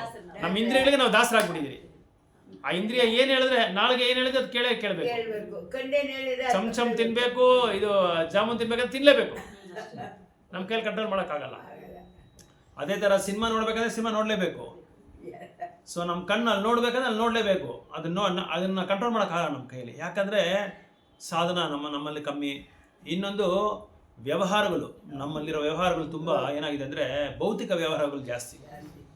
ಅದಕ್ಕೆ ಇಲ್ಲಿ ಹೇಳ್ತಾ ಇದ್ದಾರೆ, ಯಾವಾಗ ಒಂದು ಮುಕ್ತಿ ಪಡೆದ ಆತ್ಮ, ಸಾಕ್ಷಾತ್ಕಾರ ಪಡೆದ ಆತ್ಮ ಏನು ಮಾಡ್ತಾನೆ ಅಂದರೆ ಅವನ ಸಮಯನೇ ಇರೋದಿಲ್ಲಂತೆ. ಭೌತಿಕ ವ್ಯವಹಾರಗಳು ಮಾಡೋದಕ್ಕೆ, ಅವ್ರ ಜೊತೆ ಸೇರೋದಕ್ಕೆ, ಅವ್ರ ಜೊತೆ ಚರ್ಚೆ ಮಾಡೋದಕ್ಕೆ, ಅವ್ರ ಜೊತೆ ಸಾಂಗತ್ಯ ಮಾಡೋದಕ್ಕೆ ಅವ್ನ ಸಮಯ ಇರೋದಿಲ್ಲಂತೆ. ಯಾಕೆ ಸಮಯ ಇರೋದಿಲ್ಲ? ಇಡೀ ದಿನ ಸೇವೆನಲ್ಲೇ ಇರ್ತಾನೆ ಅವನು. ನಿಯುಕ್ತ ಮಾಡ್ಕೊಂಡ್ಬಿಡ್ತಾನೆ ಅವನ ಸಮಯನ ಅವನ ಕೆಲಸನೆಲ್ಲ ಬೆಳಗ್ಗೆಯಿಂದ ನಿಯುಕ್ತ ಮಾಡ್ಕೊಂಡ್ಬಿಡ್ತಾನೆ. ಭಗವಂತನ ಸೇವೆನ ನಿಯುಕ್ತ ಮಾಡೋದ್ರಿಂದ ಅವನಿಗೆ ಯಾವುದೇ ತರವಾದ ಸಮಯನೇ ಇರಲ್ಲ. ಆಮೇಲೆ ಬೇರೆ ಯಾರಾದ್ರೂ ಅವನ ಹತ್ರ ಮಾತಾಡಕ್ ಬಂದ್ರೆ ಕೂಡ ಅವನೇನ್ ಮಾಡ್ತಾನೆ, ಮೊದಲು ಯೋಚನೆ ಮಾಡ್ತಾನೆ. ಫಸ್ಟು ಇವನ ಹತ್ರ ಮಾತಾಡಿದ್ರೆ ನನಗೆ ಸಾಧನಕ್ಕೆ ತೊಂದರೆ ಆಗುತ್ತಾ, ನನ್ನ ಭಕ್ತಿಗೆ ತೊಂದರೆ ಆಗುತ್ತಾ ಅಂತ ಕೇಳ್ಕೊಂತಾನೆ. ಸೋಕ್ರಟಿಸ್ ಅಂತ ಒಬ್ರು ಇದ್ರು, ನಿಮ್ಗೆ ಗೊತ್ತೋ ಇಲ್ಲೋ, ಫಿಲಾಸಫರ್. ಹಾಕೊಂಡ್ಬಿಡ್ತಾರೆ ಕೆಲವರೆಲ್ಲ, ಟೈಮ್ ಟೇಬಲ್ ಹಾಕೊಂಡ್ಬಿಡ್ತಾರೆ. ಇದ್ರಲ್ಲೆಲ್ಲ ನಮ್ಮ ಭಕ್ತರು ಏನ್ ಮಾಡ್ತಾರೆ, ಬೆಳಗ್ಗೆ 10 ಗಂಟೆವರೆಗೂ ಮೊಬೈಲ್ ಫೋನ್ ಆನ್ ಮಾಡಲ್ಲ, ಸ್ವಿಚ್ ಆಫ್ ಮಾಡ್ತಾರೆ. ಮೊಬೈಲ್ ಸ್ವಿಚ್ ಆಫ್ ಮಾಡ್ಬಿಟ್ಟು 10 ಗಂಟೆ ಆದ್ಮೇಲೆ ಅವ್ರ ಸಾಧನೆ ಎಲ್ಲ ಆಮೇಲೆ ಮೊಬೈಲ್ ಆನ್ ಮಾಡ್ತಾರೆ. ಮೊಬೈಲ್ ಆನ್ ಮಾಡ್ಕೊಂಡು ಆಮೇಲೆ ಏನಾದ್ರೂ ಮುಖ್ಯವಾದ ವಿಷಯ, ಏನಾದ್ರೂ ಭಕ್ತಿಗೆ ಸಹಕಾರವಾಗಿದೆಯಾ, ಸಾಧನವಾಗಿದೆಯಾ, ಅದನ್ನ ನಮ್ಗೇನಾದ್ರೂ ಸಹಾಯ ಮಾಡುತ್ತಾ, ಅದನ್ನ ಮಾತ್ರ ನೋಡ್ತಾರೆ ಹೊತ್ತು ಬಾಕಿ ಟೈಮಲ್ಲಿ ಮೊಬೈಲೇ ಮುಟ್ಟಲ್ಲ. ಯಾಕಂದ್ರೆ ಕಲಿಯುಗದಲ್ಲಿ ಮಾಯಾದ ಒಂದು ದೊಡ್ಡ ತಾರಕ ಮಂತ್ರ ಯಾವುದು ಅಂದ್ರೆ ಮೊಬೈಲೇ. ಮೊಬೈಲಿಂದ ಎಷ್ಟೋ ಜನ ಭಕ್ತಿ ಸೇವೆ ಮಾಡೋದೇ ಬಿಟ್ಬಿಟ್ರು. ಭಕ್ತರು ಹೇಳ್ತಾ ಇದ್ದೀನಿ, ಅಭಕ್ತರ ಬಗ್ಗೆ ನಾನು ಹೇಳ್ತಾ ಇಲ್ಲ, ಭಕ್ತರೇ ಹೇಳ್ತಾ ಇದ್ದೀನಿ. ಭಕ್ತರೇ ಮೊಬೈಲ್ ನೋಡಿ ಸಾಧನೆ ಬಿಟ್ಬಿಟ್ರು. ಎಷ್ಟೋ ಜನ ಸಾಧನ ಮಾಡಕ್ ಆಗ್ತಾ ಇಲ್ಲ. ಯಾವಾಗ ನೋಡಿದ್ರೆ ವಾಟ್ಸಪ್ ಮೆಸೇಜ್ ನೋಡೋದು, ಆಮೇಲೆ ಇನ್ಸ್ಟಾಗ್ರಾಮ್ ಮೆಸೇಜಸ್ ನೋಡೋದು, ಯೂಟ್ಯೂಬು, ಆಮೇಲೆ ಫೇಸ್ಬುಕ್ಕು. ಭಗವದ್ಗೀತಾ ಬುಕ್ ನೋಡ್ತಾರೋ, ಭಾಗವತ ಬುಕ್ ಓದ್ತಾರೋ ಗೊತ್ತಿಲ್ಲ, ಫೇಸ್ಬುಕ್ ಮಾತ್ರ ಓದ್ತಾ ಇರ್ತಾರೆ. ಯಾವಾಗಲೂ ಫೇಸ್ಬುಕ್ ಓದ್ತಾ ಇರ್ತಾರೆ. ಸೊ ಈ ಥರ ಇದೆಲ್ಲ ಇಂದ್ರಿಯಗಳನ್ನ ಏನು ಮಾಡುತ್ತೆ ಅಂದರೆ ನಮ್ಮನ್ನು ಭಗವಂತನ ಭಕ್ತಿಯಿಂದ ನಮ್ಮನ್ನು ದೂರ ಮಾಡ್ತಾ ಇರುತ್ತೆ, ಯಾವಾಗಲೂ ದೂರ ಮಾಡ್ತಾ ಇರುತ್ತೆ. ಅದು ಏನು ಮಾಡ್ತೀವಿ ನಾವು, ನೋಡ್ತಾ ನಮಗೆ ಕಾಮದ ಆಸೆಗಳು ಜಾಸ್ತಿ ಆಗ್ತಾ ಇರುತ್ತೆ. ಇದರಲ್ಲಿ ಸೋಷಿಯಲ್ ಮೀಡಿಯಾನಲ್ಲಿ ಎಷ್ಟೊಂದು ನಮ್ಮನ್ನು ಒಂದು ಆತ್ಮನ, ಒಂದು ಮನುಷ್ಯನ ಎಷ್ಟು ಕೆಳಗೆ ಇದು ತಳ್ಳಬೇಕು ಅಷ್ಟೊಂದು ತಳ್ತಾ ಇರುತ್ತೆ ಅದು. ಅಂದರೆ ಕೆಟ್ಟ ದಾರಿಗೆ ಹೋಗೋದಕ್ಕೆ, ರಾಂಗ್ ಪಾತ್ ಹೋಗೋದಕ್ಕೆ, ಕೆಟ್ಟ ದಾರಿ, ಕೆಟ್ಟ ಅಭ್ಯಾಸಗಳು ಏನೇನು ಮಾಡಬೇಕೋ ಎಲ್ಲ ನಮ್ಮನ್ನು ಮಾಡಿಸುತ್ತೆ. ಅದು ನೋಡ್ತಾ ನೋಡ್ತಾ ನೋಡ್ತಾ ನೋಡ್ತಾ ನಮ್ಗೇನಾಗುತ್ತೆ, ನಾವು ಮಾಡೋಣ, ನಾವು ಈ ಥರ ಟ್ರೈ ಮಾಡೋಣ ಅಂತ ನಮಗೂ ಅನಿಸ್ತಾ ಇರುತ್ತೆ, ನಮ್ಮ ಮೈಂಡ್ ಹೇಳ್ತಾ ಇರುತ್ತೆ. ಅದಕ್ಕೆ ನಾವು ದಾರಿ ಕೊಡಬಾರ್ದು. ಅದಕ್ಕೆ ನಾವೇನು ಮಾಡ್ಬೇಕು, ಅದನ್ನೆಲ್ಲ ದೂರ ಇಡಬೇಕು. ಇದೆಲ್ಲ ನಮ್ಮನ್ನು ಹೇಗೆ ನೋಡ್ಬೇಕಂದ್ರೆ ವಿರೋಧಿಗಳ ಥರ ನಾವು ನೋಡಬೇಕು, ವೈರಿಗಳ ಥರ ನೋಡಬೇಕು. ಸೊ ಅದ್ರ ಹತ್ರನೇ ನಾವು ಹೋಗ್ಬಾರ್ದು. ಸೊ ಆದಷ್ಟು ಮೊಬೈಲ್ ಯೂಸ್ ಮಾಡದೇ ಇರೋದು ಒಳ್ಳೆಯದು. ಯೂಸ್ ಮಾಡಿದ್ಮೇಲೆ ತುಂಬಾ ಕಷ್ಟ. ಡ್ರಗ್ಸ್ ತಗೊಳ್ಳೋ ಥರ ಅದು, ಡ್ರಗ್ಸು. ಈ ಫೋನ್ ಚಿಕ್ಕ ಫೋನ್ ಸಾಕು, ಬೆಸ್ಟ್ ಅದು. ನಾನು ಕೇಳಿದ್ರೆ ತುಂಬಾ ಒಳ್ಳೆ ಫೋನ್ ಅದು. ಕಾಲ್ ರಿಸೀವ್ ಮಾಡ್ಬೋದು, ಕಾಲ್ ಅಟೆಂಡ್ ಮಾಡ್ಬೋದು, ಅಷ್ಟೇ ಕಾಲ್ ಮಾಡ್ಬೋದು. ತುಂಬಾ ಮರ್ಯಾದೆ ಇಲ್ಲೋ ಇದೆಯೋ ಅಲ್ಲ, ಮರ್ಯಾದೆ ಬಗ್ಗೆ ಬೇರೆ ಪ್ರಶ್ನೆ. ಜನಗಳ ಬಗ್ಗೆ ನಾವು ಜೀವನ ಮಾಡ್ಬೋದು, ಜನಗಳಿಗೋಸ್ಕರ ನಾವು ಜೀವನ ಮಾಡ್ಬೋದು. ನಮ್ಮ ಸಾಧನ, ನಮ್ಮ ಭಕ್ತಿನ ನಾವು ತೀವ್ರತೆ ಆಗಬೇಕು, ಶ್ರದ್ಧೆಯಿಂದ ನಾವು ಮಾಡಬೇಕು ಅಂತ ಹೇಳಿದ್ರೆ ಅದು ಬೆಸ್ಟ್, ತುಂಬ ಒಳ್ಳೇದು. ಆ ಮೊಬೈಲ್ ಇರೋಕೆ ಎಷ್ಟೋ ಚೆನ್ನಾಗಿತ್ತು. ಎಷ್ಟೋ ಜನ ಇವಾಗ ಅದರಿಂದ ಅದು ನೋಡಿಕೊಂಡು ಎಷ್ಟೋ ಜನ ರೇಪ್ ಕೇಸ್ಗಳು, ಎಷ್ಟೋ ಜನ ಕೊಳೆಗಳು, ಏನೇನೋ ನಡೀತಾ ಇದೆ.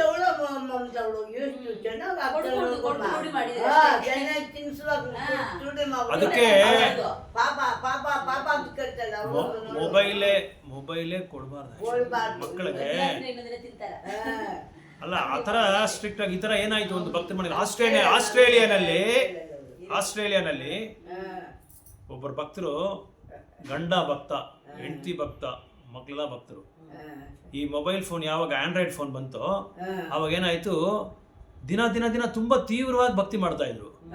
ಈ ಫೋನ್ ಬಂದ್ಮೇಲೆ ಏನಾಯ್ತು, ಲಾಸ್ಟ್ ಇಯರ್ಗೂ ಈ ಇಯರ್ಗೂ ಅವರು ಚೆಕ್ ಮಾಡ್ಕೊಂಡ್ರು. ಅವ್ರದ್ದು ಅಲ್ಲೆಲ್ಲ ನಾವು ಕಾರ್ಡ್ ಇಟ್ಕೊಂಡಿರ್ತೀವಿ, ಸಾಧನಾ ಕಾರ್ಡ್ ಅಂತ ಒಂದು ಕಾರ್ಡ್ ಇಟ್ಟಿರ್ತೀನಿ, ನಮ್ಮ ಟೆಂಪಲ್ ಎಲ್ಲ ಇಟ್ಟಿರ್ತೀವಿ. ಆ ಸಾಧನಾ ಕಾರ್ಡ್ ನೋಡಿದ್ರೆ ಆ ಪ್ರೋಗ್ರೆಸ್ ಈ ಪ್ರೋಗ್ರೆಸ್ ನೋಡಿದ್ರೆ ಕಡಿಮೆ ಆಗ್ತಾ ಬರ್ತಾ ಇದೆ. ಆಮೇಲೆ ಇವ್ರೇನ್ ಮಾಡಿದ್ರು, ಅವ್ರ ಗುರುಗಳನ್ನ ಹೋಗಿ ಮೀಟ್ ಮಾಡಿದ್ರು. ಗುರುಜಿ ಈ ತರ ನಮ್ಗೆ ದಿನ ವರ್ಷ ತಿಂಗಳು ಅಲ್ಲಿ ತಿಂಗಳು ಚೆಕ್ ಮಾಡ್ತಾರೆ, ತಿಂಗಳು ನಮ್ಮ ಭಕ್ತಿ ಏನೋ ಸಾಧನ ಕಡಿಮೆ ಆಗ್ತಾ ಇದೆ, ಏನೋ ನಮ್ಗೆ ಇಂಟ್ರೆಸ್ಟೇ ಇಲ್ದಿರ ಇದೆ ಅಂತ ಅವ್ರು ಹೇಳಿದ್ಮೇಲೆ, ಆಮೇಲೆ ಅವ್ರ ಗುರೂಜಿ ಹೇಳಿದ್ರು, ಎಷ್ಟು ಮೊಬೈಲ್ ಫೋನ್ ಇಟ್ಕೊಂಡಿದ್ದಾರೆ ನಿಮ್ಮ ಮನೇಲಿ ಅಂದ್ರು. ಒಬ್ಬೊಬ್ಬರ ಹತ್ರ ಒಂದೊಂದು ಇದೆ ಪ್ರಭುಜಿ ಅಂದ್ರು. ನೀವೇನ್ ಮಾಡ್ತೀರಾ, ಮೊದಲು ಮೊಬೈಲ್ ಒಂದೇ ಸಲ ಕಟ್ ಮಾಡೋಕ್ಕಾಗಲ್ಲ, ಒಂದೇ ಸಲ ಸ್ಟಾಪ್ ಮಾಡೋಕ್ಕಾಗತ್ತೆ. ಈ ಸ್ಮೋಕಿಂಗ್ ಹೆಂಗೋ ಹಂಗೆ, ಅದು ಧೂಮಪಾನ ಮಾಡ್ತೀರಲ್ಲ ಅವ್ರನ್ನ ಒಂದೇ ಸಲ ಸ್ಟಾಪ್ ಮಾಡೋಕ್ಕಾಗಲ್ಲ. ಅದಕ್ಕೆ ನೀವೇನ್ ಮಾಡ್ತೀರಾ ಅಂದ್ರೆ, ಒಂದು ಡಸ್ಟ್ಬಿನ್ ತರ ಮುಂದೆ ಇಟ್ಕೊಂಡ್ಬಿಡಿ ಮನೆಯಲ್ಲಿ. ಮನೆ ಒಳಗಡೆ ಎಂಟರ್ ಆದ ತಕ್ಷಣ ಆ ಡಸ್ಟ್ಬಿನ್ ಅಲ್ಲಿ ಫೋನ್ ಹಾಕ್ಬಿಡಿ ಅಂತ ಹೇಳ್ತಾರೆ. ಅಂದ್ರೆ ಅದಕ್ಕೋಸ್ಕರನೇ ಫೋನು. ಇದು ಕಸ ತೊಟ್ಟಿ ಅಲ್ಲ, ಅದಕ್ಕೇನೆ ಸ್ಪೆಷಲ್ ಒಂದು ಬುಟ್ಟಿ. ಆ ಬುಟ್ಟಿನಲ್ಲಿ ನಿಮ್ಮ ಮೊಬೈಲ್ ಹಾಕ್ಬಿಡಿ. ಹೊರಗಡೆ ಹೋಗಿ ನೀವು ಏನ್ ಮಾಡ್ತೀರಾ, ನಿಮ್ ಸಾಧನೆ ಎಲ್ಲ ಮುಗಿಸ್ಕೊಳ್ಳಿ, 4 ಜನ ಮುಗಿಸ್ಕೊಂಬಿಡಿ. ಅದಾದ್ಮೇಲೆ ನೆಕ್ಸ್ಟ್ ನಿಮ್ ಮೈಂಡ್ ಏನತ್ತೆ, ನಂದಕ್ಕೆ ಮುಗೀತು, ಸಾಧನೆ ಎಲ್ಲ ಮುಗೀತು, ಮತ್ತೆ ಏನ್ ಮಾಡೋಣ, ಮೊಬೈಲ್ ಎತ್ಕೊಂಡು ನೋಡೋಣ ಅಂತ ನಿಮ್ಗೆ ಅನ್ಸುತ್ತೆ. ಅವಾಗ ಏನ್ ಮಾಡ್ತೀರಾ, ನೆಕ್ಸ್ಟ್ ಪ್ರೋಗ್ರಾಮ್ ಹಾಕೊಳ್ಳಿ ಅಂತ ಹೇಳಿದ್ರು.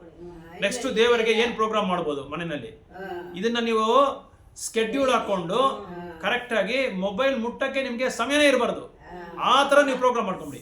ಬೆಳಗ್ಗೆ ಎದ್ದ ತಕ್ಷಣ ಮಂಗಳಾರತಿ, ಆಮೇಲೆ ಪೂಜೆನೆಲ್ಲ ಆದ್ಮೇಲೆ ಜಪ ಮಾಡೋದು, ಅದಾದ್ಮೇಲೆ ಭಾಗವತ, ಆದ್ಮೇಲೆ ಮನೆ ಇದಕ್ಕೆ ಹೋಗ್ಬಿಡಿ, ಕಂಪ್ನಿಗೆ ಹೋಗ್ಬಿಡಿ. ಅಲ್ಲೆಲ್ಲ ಕಂಪ್ನಿ ಕೆಲಸ ಮಾಡೋಲ್ಲ, ಸಾಫ್ಟ್ವೇರ್ ಎಲ್ಲ ಕಂಪ್ನಿಗೆ ಹೋಗ್ಬಿಟ್ಟು ಮತ್ತೆ ವಾಪಸ್ ಬಂದ್ಬಿಡಿ. ಕಂಪ್ನಿಗೆ ಹೋಗೋ ಫೋನ್ ಎತ್ಕೊಂಡೋಗಿ, ಅಲ್ಲಿ ಬೇಕೇ ಬೇಕಲ್ಲಿ. ಅಲ್ಲಿ ನಿಮ್ಮ ಕಂಪ್ನಿ ಕೆಲಸ ಏನಿದೆಯೋ, ವ್ಯವಹಾರಗಳು ಏನಿದೆಯೋ ಆ ವ್ಯವಹಾರಗಳು ಮಾತ್ರ ನೋಡಿ. ಅದಾದ್ಮೇಲೆ ಆಫ್ ಮಾಡಿ. ಸೊ ಮತ್ತೆ ವಾಪಸ್ ಬಂದ್ರೆ ಏನ್ ಮಾಡ್ತೀರಾ, ಬುಟ್ಟಿನಲ್ಲಿ ಹಾಕ್ಬಿಡಿ. ಆ ಬುಟ್ಟಿನಲ್ಲಿ ಹಾಕ್ಬಿಟ್ಟು ಮತ್ತೆ ಹೊರಗಡೆ ಹೋಗಿ. ಅವಾಗ ಏನ್ ಮಾಡ್ತೀರಾ, ಸಾಯಂಕಾಲ ಬಂದ್ರೆ ಭಗವದ್ಗೀತಾ ಓದಿ, ಭಾಗವತ ಓದಿ, ಆಮೇಲೆ ಚರ್ಚೆ ಮಾಡಿ. ಒಂದು ಮನೆಯಲ್ಲಿ ಆಕ್ಚುಲ್ ಆಗಿ ಹೆಂಗಿರ್ಬೇಕಂದ್ರೆ, ಭಕ್ತರು ಎಲ್ಲರೂ ಕೂತ್ಕೊಂಡು, ಮನೆ ಸದಸ್ಯರೆಲ್ಲ ಕೂತ್ಕೊಂಡು ಕೀರ್ತನೆ ಮಾಡ್ಬೇಕಂತೆ. ಆವಾಗ ಅಲ್ಲಿ ವಾಸ್ತು ಇಲ್ಲ ಅಂದ್ರೆ ಕೂಡ ವಾಸ್ತು ಬರುತ್ತಂತೆ. ಆಮೇಲೆ ನೆಗೆಟಿವ್ ಎನರ್ಜಿ ಏನಾದ್ರು ಇದ್ರೆ ಅದನ್ನು ಹೊರಟೋಗ್ಬಿಡುತ್ತಂತೆ. ಆಮೇಲೆ ತುಳಸಿನ ಚೆನ್ನಾಗಿ ನೋಡ್ಕೊಳ್ಳಿ. ಪ್ರತಿದಿನ ತುಳಸಿನ ನೀವು ಎಳೆ ಮಕ್ಕಳನ್ನ ಹೆಂಗ್ ನೋಡ್ಕೊಂತೀರೋ ಅದಕ್ಕಿಂತ 1000ರಷ್ಟು ಜಾಸ್ತಿ ನೀವು ನೋಡ್ಕೋಬೇಕು, ಕೇರ್ ತಗೋಬೇಕು ತುಳಸಿ ಮಾರಣಿನ. ಆ ತುಳಸಿ ಮಾರಣ ಎಷ್ಟು ಚೆನ್ನಾಗಿ ನೋಡ್ಕೊಂತೀರೋ ಆವಾಗ ನೆಗೆಟಿವ್ ಎನರ್ಜಿ ಇರಲ್ಲ ಮನೆಯಲ್ಲಿ, ಅಸಾಧಕವಾದ ಒಂದು ವ್ಯವಹಾರಗಳು ಯಾವುದು ನಡೆಯಲ್ಲ ನಮಗೆ. ಸೊ ನೆಗೆಟಿವ್ ಎನರ್ಜಿ ಯಾಕೆ ಬರುತ್ತೆ ಅಂದ್ರೆ, ಭಗವಂತನ ಮಾಧ್ಯಮ ಆಗಿ ಇಟ್ಕೊಂಡಿಲ್ಲ ನಾವು. ಭಗವಂತನ ಮಾಧ್ಯಮ ಆಗಿ ಇಟ್ಕೊಂಡ್ರೆ ವಾಸ್ತು ನೋಡ್ಬೇಕಾಗಿರೋ ಅವಶ್ಯಕತೆನೇ ಇಲ್ಲ, ಯಾವ ವಾಸ್ತು ಬೇಕಾಗಿಲ್ಲ. ಯಾಕಂದ್ರೆ ವಾಸ್ತು ಗ್ರಹಗಳಿಗೆ ಅಧಿಕಾರಿ ಅವರೇ, ಅವ್ರು ಕಂಟ್ರೋಲ್ ಮಾಡ್ಬಿಡ್ತಾರೆ. ಯಾಕಂದ್ರೆ ಅವರ ಕಂಟ್ರೋಲ್ ಅಲ್ಲಿ ನಾವಿದ್ರೆ, ಅವ್ರ ಸೇವೆನಲ್ಲಿ ನಾವಿದ್ರೆ ಯಾವ ಇದು ಏನದು ದೋಷಗಳೇ ಇಲ್ಲ, ಯಾವ ಶನಿ ಕಾಟ ಆ ಕಾಟ ಯಾವುದೂ ಇಲ್ಲ, ಎಲ್ಲ ದೋಷಗಳು ಹೊರಟೋಗ್ಬಿಡುತ್ತಂತೆ. ದೋಷಗಳಿಗೆ ಅಧಿಕಾರಿಯಾದ ಗ್ರಹಗಳಿಗೆ ಅಧಿಕಾರಿ ಅವರು, ಎಲ್ಲ ಗ್ರಹಗಳಿಗೆ ಅಧಿಕಾರಿ ಅವರು, ಎಲ್ಲದಕ್ಕೂ ಅವ್ರೆ. ಅದಕ್ಕೆ ನಾವೇನ್ ಮಾಡ್ಬೇಕಂದ್ರೆ, ಈ ಇಂದ್ರಿಯಗಳನ್ನ ನಾವು ಕಂಟ್ರೋಲ್ ಮಾಡ್ಬೇಕಂದ್ರೆ ಮುಖ್ಯವಾದ ಒಂದು ಕಾರಣ ಏನಂದ್ರೆ ಸಹವಾಸ. ಯಾರ ಜೊತೆ ಸಹವಾಸ ಮಾಡ್ತೀರೋ ಅವ್ರಿಗೆ ಏನು ಬುದ್ಧಿ ಇರುತ್ತೋ, ಅವ್ರಿಗೇನು ಅಭ್ಯಾಸ ಇರುತ್ತೋ ಅದೆಲ್ಲ ನಮ್ಗೆ ಬಂದೇ ಬರುತ್ತೆ. ಕೆಟ್ಟವರಾಗ್ಲಿ ಒಳ್ಳೆಯವರಾಗ್ಲಿ ಆ ಸಹವಾಸದ ಆ ಗುಣ, ಆ ಫಲಿತಾಂಶ ನಮ್ಗೆ ಬಂದೇ ಬರುತ್ತೆ. ಅದಕ್ಕೆ ನಾವು ಸಹವಾಸ ಮಾಡುವಾಗ ಯಾರ ಜೊತೆ ಸಹವಾಸ ಮಾಡ್ತಾ ಇದೀವಿ ಅಂತ ನಾವು ತಿಳ್ಕೊಬೇಕು. ನಮ್ಗೆ 1 ತಿಂಗಳು ಅವ್ರ ಜೊತೆ ಇದ್ರೆ ಗೊತ್ತಾಗ್ಬಿಡುತ್ತೆ, ನಮ್ಗೆ ನಮ್ಮ ಬುದ್ಧಿ ಎಲ್ಲ ಕೆಟ್ಟೋಗ್ಬಿಡುತ್ತೆ. ಅವನು ಸಾಧು ಆದ್ರೆ ನಮ್ಗೆ ಸಾಧು ಗುಣ ಬರುತ್ತೆ, ಅವನು ಅಸಾಧು ಆದ್ರೆ ನಮ್ಗೆ ಅಸಾಧು ಗುಣ ನಮ್ಗೆ ಬಂದ್ಬಿಡುತ್ತೆ. ಆಮೇಲೆ ತಿನ್ನೋ ಪದಾರ್ಥ ಯಾವಾಗಲೂ ಸಾತ್ವಿಕವಾಗಿರಬೇಕು. ಪ್ರತಿದಿನ ಹಸು ಹಾಲು ಬೆಳಗ್ಗೆ 1 ಲೋಟ, ಸಾಯಂಕಾಲ 1 ಲೋಟ ಕುಡಿಲೇಬೇಕು ಕಂಪಲ್ಸರಿ. ಅಂದ್ರೆ ಇವಾಗ ನಾಟಿ ಹಸು ಹಾಲು ಸಿಕ್ಕಲ್ಲ, ಅದು ಬೇರೆ ವಿಷಯ. ಇರೋದನ್ನೇ ನಾವು ಅಡ್ಜಸ್ಟ್ ಮಾಡ್ಕೋಬೇಕು. ಏನು ಹಸು ಇದೆಯಾ ಏನಿದೆಯಾ ಅದನ್ನ ಅಡ್ಜಸ್ಟ್ ಮಾಡ್ಕೋಬೇಕು. ಆ ಥರ ಹಾಲು ತಗೊಂಡು, ಮತ್ತೆ ಸಾತ್ವಿಕವಾದ ಪದಾರ್ಥ, ಹುಳಿ ಜಾಸ್ತಿ ಇರಬಾರ್ದು, ಉಪ್ಪು ಜಾಸ್ತಿ ಇರಬಾರ್ದು, ಖಾರ ಜಾಸ್ತಿ ಇರಬಾರ್ದು. ನೀವು ಉಪ್ಪಿಲ್ದಿರ ತಿನ್ನೋಡಿ, ನಮ್ಮ ಕೈಯಲ್ಲಿ 2 ದಿನ ಕೂಡ ತಿನ್ನೋಕ್ಕಾಗಲ್ಲ. ಕಡಿಮೆ ಹಾಕೋಬಹುದು. ಅಲ್ಲ, ಇದೆಲ್ಲ ಹಿಂಗೆ ಚೆನ್ನಾಗಿ ನಾವು ಅಭ್ಯಾಸ ಮಾಡ್ಕೊಂಡು ಕಡಿಮೆ ಮಾಡಿದ್ರೆ ಕೂಡ ನಮ್ಮ ನಾಳೆಗೆ ಕೇಳುತ್ತೆ, ನಮ್ಮ ಇಂದ್ರಿಯ ಕೇಳುತ್ತೆ, ಏನ್ ಇಷ್ಟು ಉಪ್ಪು ಜಾಸ್ತಿ ತಿಂತಾ ಇದೆಯಲ್ಲ, ರುಚಿನೇ ಇಲ್ವಲ್ಲ, ಹೆಂಗೋ ತಿಂತೀಯ ಅಂತ ನಮ್ಮ ಮನಸ್ಸು ಹೇಳುತ್ತೆ. ಅವಾಗ ಸ್ವಲ್ಪ ನಾವು ಕಡಿಮೆ ಮಾಡಬೇಕು.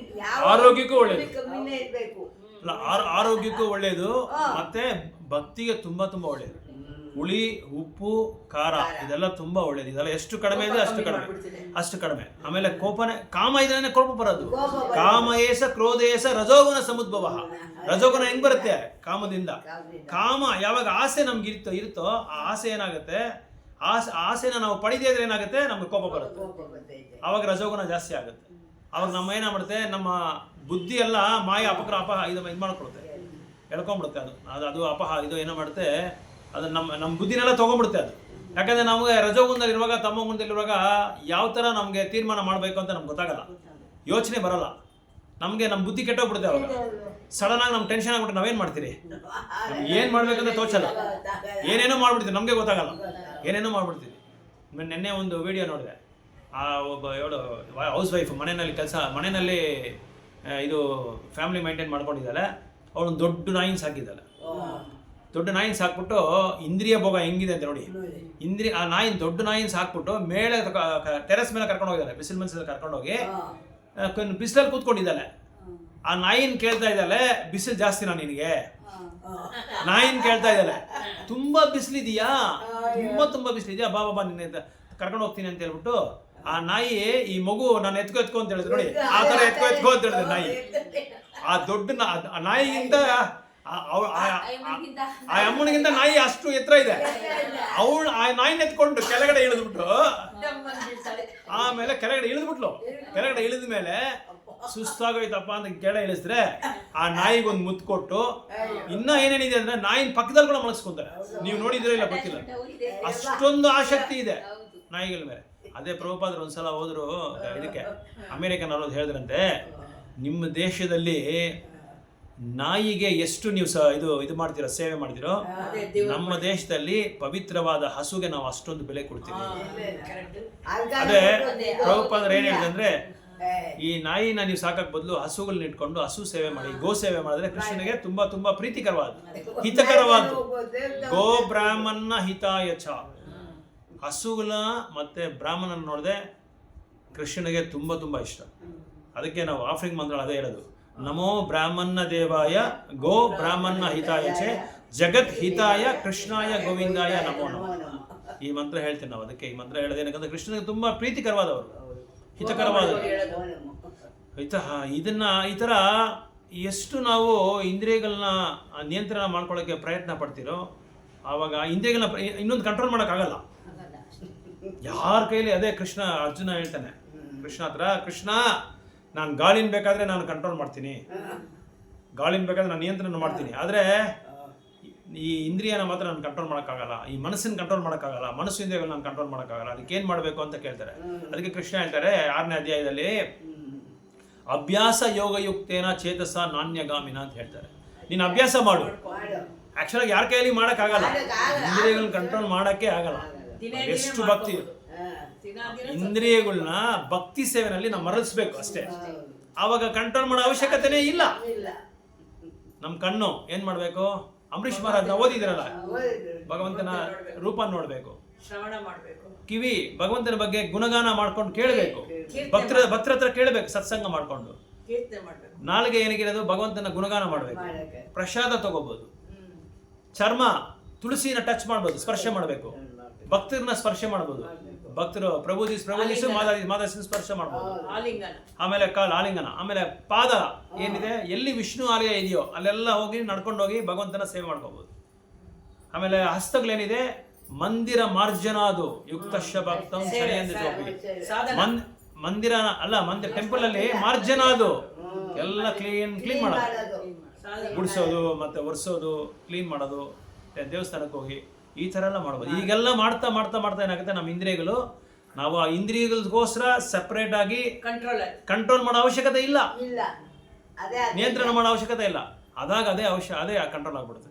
ಯಾಕಂದ್ರೆ ಎಲ್ಲ ಇಂದ್ರಿಯಗಳು ಎಂಗೇಜ್ ಆಗ್ಬಿಟ್ಟಿದೆ, ಬ್ಯುಸಿ ಆಗ್ಬಿದೆ, ಎಲ್ಲ ಬ್ಯುಸಿ ಆಗ್ಬಿಟ್ಟಿದೆ. ಕಣ್ಣು ಭಗವಂತನ ಇದು ರೂಪ ನೋಡ್ತಾ ಇದೆ, ಮನಸ್ಸು ಭಗವಂತನ ಪಾದ ಪದ್ಮಗಳ ಮೇಲೆ ಕೇಂದ್ರೀಯ ಮಾಡ್ಕೊಂತ ಇದೆ. ಆಮೇಲೆ ಯಾವಾಗ್ಲೂ ಭಾಗವತ ಓದ್ತಾ ಇರಬೇಕು, ಯಾವಾಗ್ಲೂ ಭಗವದ್ಗೀತೆ ಓದ್ತಾ ಇರಬೇಕು, ಅದನ್ನ ಕಲಿಬೇಕು, ಅರ್ಥ ಮಾಡ್ಕೋಬೇಕು. ಆದಷ್ಟು ನಾವು ಅದನ್ನ ಏನ್ ಮಾಡಬೇಕು, ನಮ್ಮ ದೈನಂದಿಕ ಜೀವನದಲ್ಲಿ ಅದನ್ನ ಅಳವಡಿಸ್ಕೋಬೇಕು. ಈ ತರ ಮಾಡ್ಕೊಂತ ಇದ್ರೆ ನಾವೇನಾಗುತ್ತೆ, ಇಂದ್ರಿಯಗಳು ಕಂಟ್ರೋಲ್ ಮಾಡ್ಬಿಡುತ್ತೆ. ಇದು ನಿಜವಾಗಿ ಈ ಸಾಧ್ಯವಿಲ್ಲ ಅಂತ ತುಂಬಾ ಜನ ಇದ್ದಾರೆ, ಅದೇ ಸಾಧ್ಯವಿದೆ.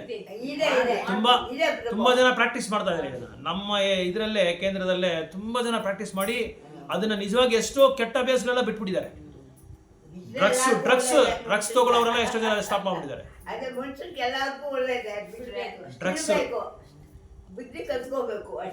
ಸೊ ಈ ತರ ಎಷ್ಟೋ ಜನ ಡ್ರಗ್ ಅಡಿಕ್ಟ್ಸ್ ಜಾಸ್ತಿ. ಇಲ್ಲಿ ನಿಮ್ಗೆ ಅಷ್ಟೊಂದು ಇಲ್ಲ ಅನ್ಕೋತೀನಿ. ತಮಿಳ್ನಾಡಲ್ಲಿ ತುಂಬಾ ಬೇಕಾದಷ್ಟು ಇವಾಗ ಸಪ್ಲೈ ಮಾಡ್ತಾ ಇದ್ದಾರೆ. ಒಂದೊಂದು ಪೆಟ್ಟಂಗಡಿಲಿ, ಒಂದೊಂದು ಹೋಟೆಲಲ್ಲಿ ಅಲ್ಲಿ ಇಲ್ಲಿ ಇಟ್ಕೊಂಡು ಎಲ್ಲ ಕಡೆ ಸಪ್ಲೈ ಮಾಡ್ತಾ ಇದ್ದಾರೆ. ಇದೆಲ್ಲ ಅದು ಮುಖ್ಯವಾದ ವಯಸ್ಸು ಹುಡುಗಿರು ಸಿಕ್ಕಾಪಟ್ಟೆ ಅದರಲ್ಲಿ ಮುಳುಗೋಗ್ಬಿಟ್ಟಿದ್ದಾರೆ. ಮುಳುಗೋಗ್ಬಿಟ್ಟು ಒಂದ್ಸಲ ನಾನು ನಿಮ್ಗೆ ಹೇಳಿದೆ, ಕೋರಮಂಗಲದಲ್ಲಿ ಪೊಲೀಸ್ ಸ್ಟೇಷನಲ್ಲಿ ತಂದೆ ತಾಯಿನ ಇಬ್ಬರನ್ನೂ ಚೆನ್ನಾಗಿ ಹೊಡೆದ್ಬಿಟ್ಟಿದ್ದಾರೆ. ಮಗಳು ದೊಡ್ಡ ವಯಸ್ಸು ಹುಡುಗಿ, 22, 23, 24 ವಯಸ್ಸು ಹುಡುಗಿ. ಏನು ಕಾರಣ ಅಂದರೆ ಚೆನ್ನಾಗಿ ಡ್ರಗ್ಸ್ ತೊಗೊಳ್ಳೋದು, ಹುಡುಗರ ಜೊತೆ ಸುತ್ತೋದು, ಸಿಕ್ಕಾಪಟ್ಟೆ ಕೆಟ್ಟ ಅಭ್ಯಾಸಗಳು ಮಾಡ್ಕೊಳ್ಳೋದು, ಅಕ್ರಮ ಸಂಬಂಧ ಇಟ್ಕೊಳ್ಳೋದು, ಚೆನ್ನಾಗಿ ಡ್ರಗ್ಸ್ ತೊಗೊಳ್ಬಿಡೋದು. ಆ ಡ್ರಗ್ಸ್ ಕುಡಿದ್ಬಿಟ್ರೆ ಏನಾಗುತ್ತೆ ಅಂದರೆ, ತೊಗೊಂಡ್ಬಿಟ್ರೆ ಮತ್ತೆ ಅದು ತೊಗೊಬೇಕು ಅನ್ಸುತ್ತೆ, ಅದು ಬಿಡಲ್ಲ. ಅದು ಯಾಕಂದರೆ ಅದು ಒಂಥರ ನಮ್ಮನ್ನ ಒಂದು ಕಿಕ್ ಕೊಡುತ್ತೆ. ಆ ಕಿಕ್ಕಲ್ಲಿ ಏನಾಗುತ್ತೆ, ಇನ್ನ ತಗೊಳ್ಳೋಣ. ನಾನು ಕಾಲೇಜಲ್ಲಿ ಓದುವಾಗ, ಲೋಯಲಾ ಕಾಲೇಜಲ್ಲಿ ಮೆಡ್ರಾಸಲ್ಲಿ ಓದ್ತಾ ಇರುವಾಗ ನನಗೆ ಇವ್ರು ನೋಡಿದೆ, ಕಾಲೇಜ್ ಹುಡುಗನಲ್ಲಿ ನೋಡಿದೆ ಭಯ. ಯಾಕಂದ್ರೆ ಏನಾದರೂ ಇಲ್ಲಿ ಅಭ್ಯಾಸ ಮಾಡಿಸ್ಬಿಡ್ತಾರೆ ಅಂತ ಭಯ. ಅಲ್ಲಿ ಆಂಧ್ರನಲ್ಲಿ ಒಂದು ಗ್ಯಾಂಗ್ ಇತ್ತು, ಆಂಧ್ರ ಅವ್ರದ್ದು. ಅವ್ರಿಗೇನು ಕೆಲಸ ಅಂತ ಹೇಳಿದ್ರೆ, ಈ ದೊಡ್ಡ ಕಾಲೇಜ್ ಇದು, ನಾನು ಓದಿರೋ ಕಾಲೇಜು ಸಾಮಾನ್ಯವಾದ ಕಾಲೇಜ್ ಅಲ್ಲ. ಅಂತ ದೊಡ್ಡ ಕಾಲೇಜಲ್ಲಿ ಹೆಂಗಿರ್ಬೇಕಂದ್ರೆ, ದೊಡ್ಡ ವಿದ್ಯಾವಂತರು ಇರ್ಬೇಕು, ಇದ್ದಾರೆ, ಎಲ್ಲ ವಿದ್ಯಾವಂತರು ಇದ್ದಾರೆ. ಆದ್ರೆ ಹಾಸ್ಟೆಲ್ ಏನ್ ಮಾಡ್ತಾ ಇದ್ರು ಹುಡುಗರು, 4 ಗಂಟೆ ಆಗ್ಬಿಟ್ರೆ 4 ಗಂಟೆಗೆ ಕ್ಲಾಸ್ ಎಲ್ಲ ಮುಗಿತೆ. ಅಲ್ಲಿ ಹೋಗೋದು ಒಂದು 6-7 ಜನ ಸೇರ್ಕೊಳ್ಳೋದು. ಅಲ್ಲಿ ಸೇರ್ಕೊಂಡು ಇದು ಹಾಸ್ಟೆಲಲ್ಲಿ ಒಂದು ರೂಮಲ್ಲಿ ಎಲ್ಲರೂ ಬಂದ್ಬಿಡ್ತಾರೆ. ಒಂದು 5-6 ಜನ 6-7 ಜನ ಬಂದ್ಬಿಟ್ಟು ಡ್ರಗ್ಸ್ ತಗೊಳ್ತಾ ಇರೋದು. ಡ್ರಗ್ಸ್ ತಗೊಳ್ಳೋದು. ಆಮೇಲೆ 9 ಗಂಟೆಗೆ ಬೆಲ್ ಹೊಡಿತಾರೆ. ತುಂಬಾ ಸ್ಟ್ರಿಕ್ಟ್ ಆಗಿದೆ ನಮ್ಮ ಹಾಸ್ಟೆಲ್. 9 ಗಂಟೆಗೆ ಬೆಲ್ ಹೊಡೆದ್ಬಿಟ್ರೆ, ಸೈಲೆನ್ಸ್ ಬೆಲ್ ಅಂತ ಹೆಸರು ಅದಕ್ಕೆ, ಯಾರು ಏನು ಎಲ್ಲಿ ಹೊರಗಡೆ ಹೋಗ್ಬಾರ್ದು. ಹೊರಗಡೆ ಏನಾದ್ರು ಗೊತ್ತಾಗ್ಬಿಟ್ರೆ ಹಾಸ್ಟೆಲ್ ಆಚೆ ಕಳಿಸ್ಬಿಡ್ತಾರೆ. ತಂದೆ ತಾಯಿ ಕೂಡ ಇರಲ್ಲ, ಸಸ್ಪೆಂಡ್ ಮಾಡ್ಬಿಡ್ತಾರೆ. ಹಾಗಿದ್ರೆ ಕೂಡ ಆ ಇಂದ್ರಿಯಗಳು ನೋಡಿ ಏನಾಗುತ್ತೆ, ಆ ಇಂದ್ರಿಯ ಏನ್ ಮಾಡುತ್ತೆ, ಮತ್ತೆ ಹೋಗಿ ಮತ್ತೆ ಅದು ತಗೊಳ್ಳೋಣ. ಕಾರಣ ಏನಂದ್ರೆ ಕೆಟ್ಟ ಅಭ್ಯಾಸ. ನನಗೆ ಯಾರು ಜೊತೆ ಇಲ್ಲ ಅಂತೇಳಿ ತೆಲುಗು ಅವ್ರಂತೇಳಿ ಅವ್ರ ಹತ್ರ ಕೂತ್ಕೊಂಡೆ. ಯಾಕಂದ್ರೆ ಅಲ್ಲೆಲ್ಲ ತಮಿಳ್ನವ್ರು ಇರೋದು, ಎಲ್ಲ ಇಂಗ್ಲಿಷ್ ಮಾತಾಡೋರು ಇರೋದು. ಆಂಗ್ಲೋ ಇಂಡಿಯನ್ಸ್ ಜಾಸ್ತಿ ಇದ್ರು, ಆಮೇಲೆ ತಮಿಳ್ನವ್ರು ಜಾಸ್ತಿ ಇದ್ರು. ಸರ್ ನಾವು ತೆಲುಗು ಓದಿದಾರೆ, ಸೆಕೆಂಡ್ ಲ್ಯಾಂಗ್ವೇಜ್. ಸರ್ ಅವ್ರ ಜೊತೆ ಹೋಗೋಣ ಅಂತ ಹೇಳಿದ್ರೆ, ಇಲ್ಲಿ ನೋಡಿದ್ರೆ ಇವರು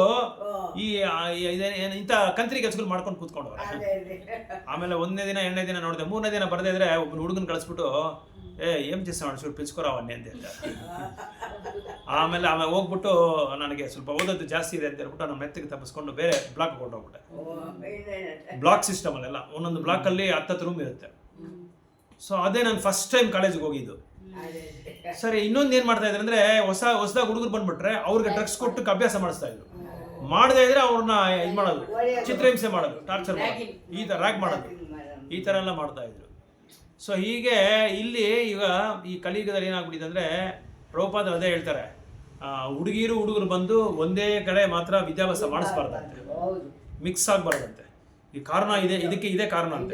ಯಾಕಂದ್ರೆ ಸೆಕ್ಷುವಲ್ ಅಟ್ರಾಕ್ಷನ್, ಕಾಮದ ಒಂದು ಬಳಕೆ ಹೇಗಿರುತ್ತೆ ಅಂದ್ರೆ, ಆಪೋಸಿಟ್ ಸೆಕ್ಸ್ ಇರಬೇಕಾದ್ರೆ ಅದು ಹಾಗೆ ಆಗುತ್ತೆ. ಎಂಥವ್ರಿಗೂ ಬಂದೇ ಬರುತ್ತೆ. ಅದಕ್ಕೆ ನೀವೇನು ಮಾಡಬೇಕು, ಅದನ್ನು ಅಡ್ಡಿ ಮಾಡಬೇಕು ಅಂತ ಹೇಳ್ತಾರೆ ಪ್ರಭುಪಾದರು. ಸೊ ಒಬ್ರಿಗೊಬ್ರು ಮದುವೆ ಆಗೋವರೆಗೂ ಯಾರು ಮಿಕ್ಸ್ ಆಗಬಾರ್ದು. ಅದನ್ನು ನೀವು ಇದು ಸ್ಟ್ರಿಕ್ಟ್ ಆಗಿ ರಿಸ್ಟ್ರಿಕ್ಟ್ ಮಾಡಿದ್ರೆ ಎಲ್ಲ ಕರೆಕ್ಟಾಗಿ ಬರುತ್ತೆ. ಅದಕ್ಕೆ ಏನು ಮಾಡಬೇಕು, ವೇದಾಭ್ಯಾಸ ಕೊಡಬೇಕು, ಆಧ್ಯಾತ್ಮಿಕ ಜ್ಞಾನ ಕೊಡಬೇಕು. ಸೊ ಇವಾಗ ಎಷ್ಟೋ ಜನ ಈ ಥರ ಮಾಡಿಕೊಂಡು ಜೀವನ ಹಾಳು ಮಾಡ್ಕೊಂಡ್ಬಿಟ್ಟಿದ್ದಾರೆ. ಎಷ್ಟೋ ಜನ ಕಾಲೇಜಲ್ಲಿ ಜೀವನ ಹಾಳು ಮಾಡ್ಕೊಂಡ್ಬಿಟ್ಟಿದ್ದಾರೆ. ಯಾವುದೋ ಒಂದು 10% 15% ಸ್ವಲ್ಪ ಜನ ಸಕ್ಸಸ್ ಆಗೋದು ಅದರಲ್ಲಿ ಭಗವಂತನ ಜ್ಞಾನದಿಂದ. ಏನೋ ಭಕ್ತರ ಜೊತೆ ಏನಾದರೂ ಸಾಂಗತ್ಯ ಇದ್ದರೆ, ಭಕ್ತರ ಜೊತೆ ಸಂಪರ್ಕ ಇದ್ದರೆ, ಆವಾಗ ಸ್ವಲ್ಪ ಬುದ್ಧಿಗೀತಿ ಜ್ಞಾನ ಆತ್ಮಜ್ಞಾನ ಪಡ್ಕೊಂಡಿದ್ರೆ ಅಂಥವ್ರು ಮಾತ್ರನೇ ಅದು ಯಶಸ್ವಿ ಆಗುತ್ತೆ ಹೊತ್ತು. ಅದಕ್ಕೆ ಪ್ರಭುಪಾದರು ಆವಾಗ ಹೋಗಿ ಹೇಳ್ತಾ ಇದ್ರು. ಅದಕ್ಕೆ ನಮ್ಮ ಇದರಲ್ಲಿ ನೋಡಿದ್ರೆ ಪ್ರಭುಜೀಸ್ ಒಂದು ಕಡೆ ಕೂಡಿಸ್ತಾರೆ, ಮಾತಾಜೀಸ್ ಒಂದು ಕಡೆ ಕೂಡಿಸ್ತಾರೆ. ಅದಕ್ಕೆ ದಾರಿನೇ ಕೊಡಲ್ಲ ಅವ್ರಿಗೆ. ಆ ಥರ ಅಷ್ಟು ಸ್ಟ್ರಿಕ್ಟಾಗಿ ಪ್ರಭುಪಾದ. ಅದಕ್ಕೆ ಪ್ರಭುಪಾದ ಏನು ಮಾಡಿದ್ರೆ ಅಂದರೆ ಪ್ರಭುಜಿ ಅಂತ ಕರಿಬೇಕು ಗಂಡಸರನ್ನ, ಹೆಂಗಸರನ್ನ ಮಾತಾಜಿ ಅಂತ ಕರಿಬೇಕು. ಯಾಕಂದರೆ ಚಾಣಕ್ಯ ಪಂಡಿತರ ಇದನ್ನ ಅವ್ರ ಸೂತ್ರಗಳನ್ನ ಫಾಲೋ ಮಾಡ್ತಾರೆ ಪ್ರಭುಪಾದರು. ಚಾಣಕ್ಯ ಪಂಡಿತರು ಏನು ಹೇಳ್ತಾರೆ ಅಂದರೆ, ಒಬ್ಬ ಮದುವೆ ಆದ ಒಬ್ಬ ವ್ಯಕ್ತಿ ಬೇರೆ ಹೆಂಗಸರನ್ನ ನೋಡಿದ್ರೆ ತಾಯಿ ಥರ ನೋಡ್ಬೇಕಂತೆ. ಅದೇ ಮದುವೆ ಆಗಿದ್ದ ಹೆಂಗಸು ಬೇರೆ ಮದುವೆ ಆಗಿದ್ದ ಗಂಡಸನ್ನ ಮಗನ ಥರ ನೋಡ್ಬೇಕಂತೆ. ಅದು ಆ ಥರ ಪ್ರಭುಪಾದ ಅದಕ್ಕೆ ಈ ಒಂದು ಸಿಸ್ಟಮ್ನ ತೊಗೊಂಬಂದರು. ಪ್ರಭುಜಿ ಅಂತ ಹೇಳ್ಬೇಕು, ಅವ್ರು ಮಾತಾಜಿ ಅಂತ ಹೇಳ್ಬೇಕು. ಆಮೇಲೆ ಬ್ರಹ್ಮಚಾರಿಗಳು ಬೇರೆ ಮಾತಾಜಿಗಳು ನೋಡಿದ್ರೆ ಅವ್ರಿಗೆ ತಾಯಿ ಸಮಾನ ಅಂತ ನೋಡಬೇಕು. ಈ ಥರ ಒಂದು ಸಿಸ್ಟಮ್ನ ತೊಗೊಂಬಂದರು ಪ್ರಭುಪಾದರು. ಸೊ ಅದು ತೊಗೊಂಬಂದಿದ್ದಕ್ಕೋಸ್ಕರ ತುಂಬ ಒಳ್ಳೇದಾಗೋಯ್ತು. ಸೊ ಅದಕ್ಕೆ ಭಕ್ತಿ ಮಾಡೋದಕ್ಕೆ ತುಂಬ ಸರಳ ಆಗೋಯ್ತು, ಭಕ್ತಿ ಮಾಡೋದಕ್ಕೆ ತುಂಬ ಈಸಿ ಆಗೋಯ್ತು. ಅದಕ್ಕೆ ನಮ್ಮ ಇದರಲ್ಲೆಲ್ಲ ದೇವಸ್ಥಾನದಲ್ಲಿ ಎಲ್ಲ ಮಾತಾಜಿಗಳು ಬಂದು ತಲೆ ಹಿಂಗೆ ಇದು ಸೆರಗಾಕೊಬೇಕು, ತಲೆ ಕವರ್ ಮಾಡೋಕ್ಕಾಗಬೇಕು. ಯಾಕೆ ಅಂದರೆ ಒಂದು ನಿಜವಾದ ಒಂದು ಹೆಂಗ್ಸು ಪ್ರಭುಪಾದಲ್ಲಿರೋದು ಇದು. ನಿಜವಾದ ಒಂದು ಹೆಂಗಸು ಗಂಡಸರಿಗೆ ಯಾವುದೇ ಥರ ಆಕರ್ಷಣೆ ಕೊಡಬಾರ್ದಂತೆ. ಅದೇ ನಿಜವಾದ ಗಂಡಸು ಹೆಂಗಸರಿಗೆ ಆಕರ್ಷಣೆ ಕೊಡಬಾರ್ದಂತೆ. ಅವ್ರವ್ರ ಹತೋಟಿನಲ್ಲಿ ಅವ್ರವ್ರು ಇರಬೇಕಂತೆ. ಅದಕ್ಕೆ ನೀವು ಮಾರವಾಡಿಸ್ ಎಲ್ಲ ನೋಡಿದ್ರೆ ಏನು ಮಾಡ್ತಾರೆ, ನೀಟಾಗಿ ಹಿಂಗೆ ತಲೆ ಹಿಂಗೆ ಸೆರಗಾಕೊಂಡ್ಬಿಡ್ತಾರೆ. ಅಂದರೆ ಅವ್ರಿಗೆ ಅಭ್ಯಾಸ ಇದೆ. ನಾರ್ತ್ ಇಂಡಿಯನ್ನಲ್ಲಿ ಎಲ್ಲರೂ ಅಷ್ಟೇ, ಪ್ರತಿಯೊಬ್ಬರು ನಮ್ಮ ಗುರು ಮಹಾರಾಜ್ ಬಂದರೆ ಸಾಕು ಎಲ್ಲ ಟಕ್ ಟಕ್ ಅಂತ ತಲೆ ಮುಚ್ಕೊಂಡ್ಬಿಡ್ತಾರೆ. ಆ ಥರ ಒಂದು ಅಭ್ಯಾಸ ಮಾಡಿ ಇದೆಲ್ಲ ನಾವು ಕಳಿಸ್ಬೇಕು. ಇದೆಲ್ಲ ಕಳಿಸ್ಬೇಕು. ಸೊ ಇವಾಗ ಯಾರು ಅದನ್ನ ಫಾಲೋ ಮಾಡಲ್ಲ ಅಂತ ಈ ಕಾಲ ಅನ್ಕೊಂಡಿದ್ರೆ ನಾವು ಮಾಡೋಕ್ಕಾಗಲ್ಲ. ನಾವು ಮಾಡಬೇಕು.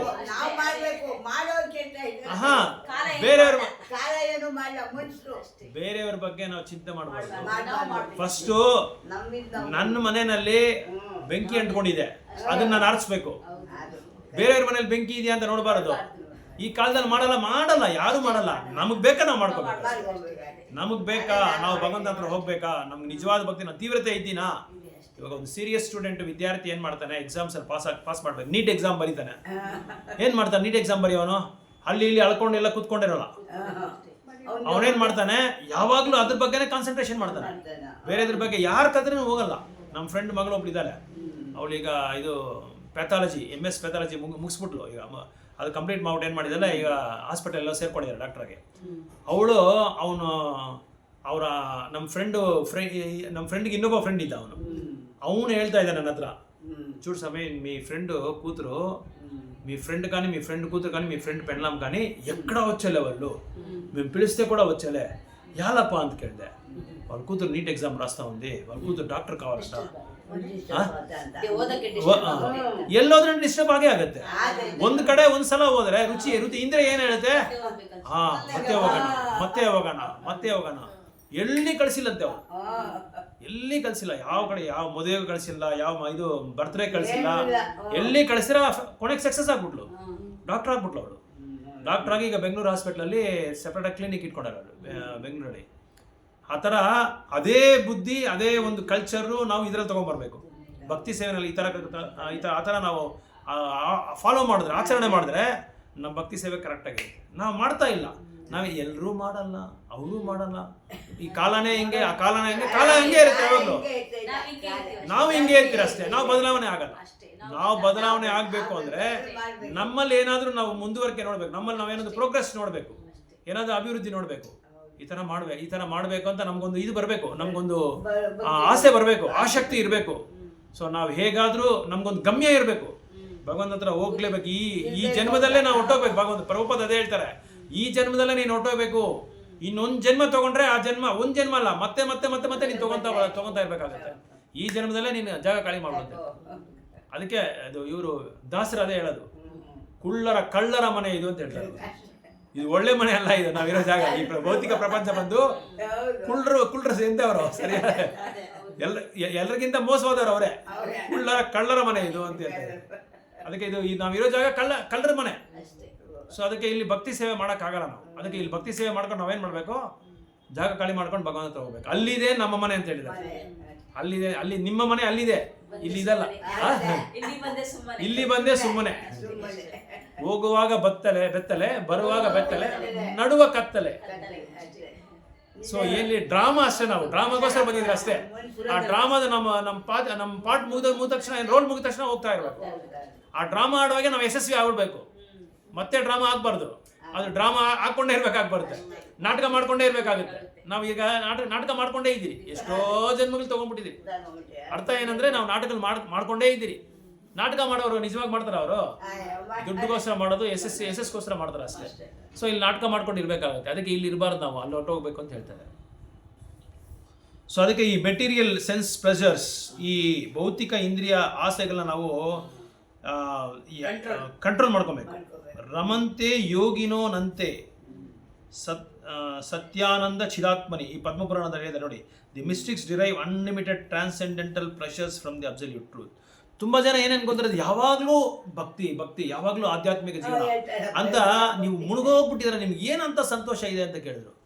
ನಿಜವಾಗಿ ನಾವು ಆಳವಾಗಿ ಹೊರಟೋಗ್ಬಿಟ್ರೆ ಎಷ್ಟೋ ಇದೆ ಕಲ್ತ್ಕೊಳ್ಳೋದು.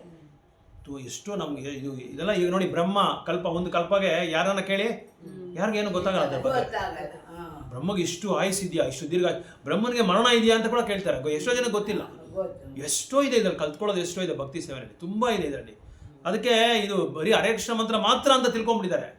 ಆದರೆ ಇದರಲ್ಲಿ ಸುದೀರ್ಘವಾದ ಕಾಲ ನಾವು ಇದರಲ್ಲಿ ನಾವು ಯುಕ್ತ ಮಾಡ್ಕೊಂಡ್ರೆ ಕೂಡ ನಮ್ಮ ಕೈಲಿ ಕಳಿಯೋಕ್ಕಾಗಲ್ಲ. ಅಷ್ಟೊಂದಿದೆ. 18 ಪುರಾಣಗಳಿದೆ, 108 ಉಪನಿಷತ್ತುಗಳಿದೆ. ಭಗವದ್ಗೀತಾ ಭಾಗವತಮೇ ನಮ್ಮ ಕೈಲಿ ಮುಗಿಸೋಕ್ಕಾಗಿಲ್ಲ. ಇನ್ನೂ ಎಷ್ಟೋ ಇದೆ. ಇನ್ನು ನಾನು ಆವಾಗ ಹೇಳ್ತಾರೆ, ಉಪದೇಶಾಮೃತ ಇದೆ, ಭಕ್ತಿರಸಾಮೃತ ಸಿದ್ಧಿದೆ, ಚೈತನ್ಯ ಚರಿತಾಮೃತ ಇದೆ. ಇದೆಲ್ಲ ನಮಗೆ ಸಾಲಲ್ಲ, ನಮ್ಮ ಕಾಲ ಅವಕಾಶ ಕೊಡಲ್ಲ ನಮಗೆ. ಅದಕ್ಕೆ ಅದು ಯಾವಾಗಲೂ ಇದ್ದೇ ಇರುತ್ತೆ, ಎಲ್ರಿಗೂ ಇದ್ದೇ ಇರುತ್ತೆ, ಅದು ಯಾವಾಗಲೂ ಇದ್ದೇ ಇರುತ್ತೆ. ಅದನ್ನ ಬಿಟ್ಟು ನಾವು ಈ ತರ ಸಮಯ ಒದಗಿಸ್ಕೊಂಡು ಬರ್ತಾ ಇರ್ಬೇಕು. ಅದು ಬ್ಯಾಲೆನ್ಸ್ ಮಾಡಬೇಕು, ಇದು ಬ್ಯಾಲೆನ್ಸ್ ಮಾಡ್ಕೊಬೇಕು. ಅದು ಮಾಡುವಾಗ ಅದು ಮಾಡ್ಬಿಟ್ಟು ಇದು ಮಾಡುವಾಗ ಇದು ಮಾಡ್ತಾ ಇರ್ಬೇಕು. ಅಂದ್ರೆ ಪ್ರಾರ್ಥನೆ ಮಾಡ್ಬೇಕು ಭಗವಂತನಿಗೆ. ಆದಷ್ಟು ನನ್ನ ಕಾಲ ನನಗೆ ನನ್ನ ಜೀವನದ ಕಾಲ ತುಂಬಾ ಕಡಿಮೆ ಇದೆ, ಚಕ್ರ ತಿರುಗ್ತಾನೆ ಇದೆ, ಈ ಕಾಲಚಕ್ರ. ಹೇಗಾದ್ರೂ ನಿನ್ನ ಸೇವೆನಲ್ಲಿ ನನ್ನ ಜೀವನನೆಲ್ಲ ಮುಡುಪಾಗಿ ಇಟ್ಕೊಬೇಕು ಅಂತ ನಾವು ಪ್ರಾರ್ಥನೆ ಮಾಡ್ಬೇಕು. ಆದಷ್ಟು ಅವಾಗ ಭಗವಂತ ಏನ್ ಮಾಡ್ತಾನೆ, ನಮ್ಮ ತೀವ್ರತೆ ನೋಡ್ತಾನೆ. ಎಷ್ಟು ತೀವ್ರತೆ. ಸುಮ್ಮನೆ ಇವರು ಬರೀ ಬಾಯಲ್ಲಿ ಹೇಳ್ತಾರೆ, ವಾಚ ಅಂತ ಹೇಳ್ತಾರೆ, ಬರೀ ಪದಗಳನ್ನು ಮಾತ್ರ ಹೇಳ್ತಾನ, ಇಲ್ಲ ಒಳಗಡೆ ಇವನಿಗೆ ಅಂತರಂಗದಲ್ಲಿ ನಿಜವಾಗಿ ಇದೆಯಾ ಅಂತ ಪರೀಕ್ಷೆ ಮಾಡ್ತಾನೆ. ಆ ಪರೀಕ್ಷೆ ಮಾಡುವಾಗ ನಾವೇನ್ ಮಾಡಬೇಕು, ಆ ಪರೀಕ್ಷೆಯಲ್ಲಿ ಯಶಸ್ವಿ ಆಗ್ಬೇಕು. ನಿಜವಾಗ ನಮ್ಗೆ ಆ ಭಾವನೆ ಇರಬೇಕು. ನನಗೆ ಇನ್ನೇನು ಬೇಡಪ್ಪ, ನಿನ್ನ ಸೇವೆನಲ್ಲಿ ಇಟ್ಕೊಂಡ್ರೆ ಸಾಕು. ನಾನು ಹರೇ ಕೃಷ್ಣ ಮಂತ್ರಕ್ಕೆ ಅರ್ಥನೇ ಅದೇ.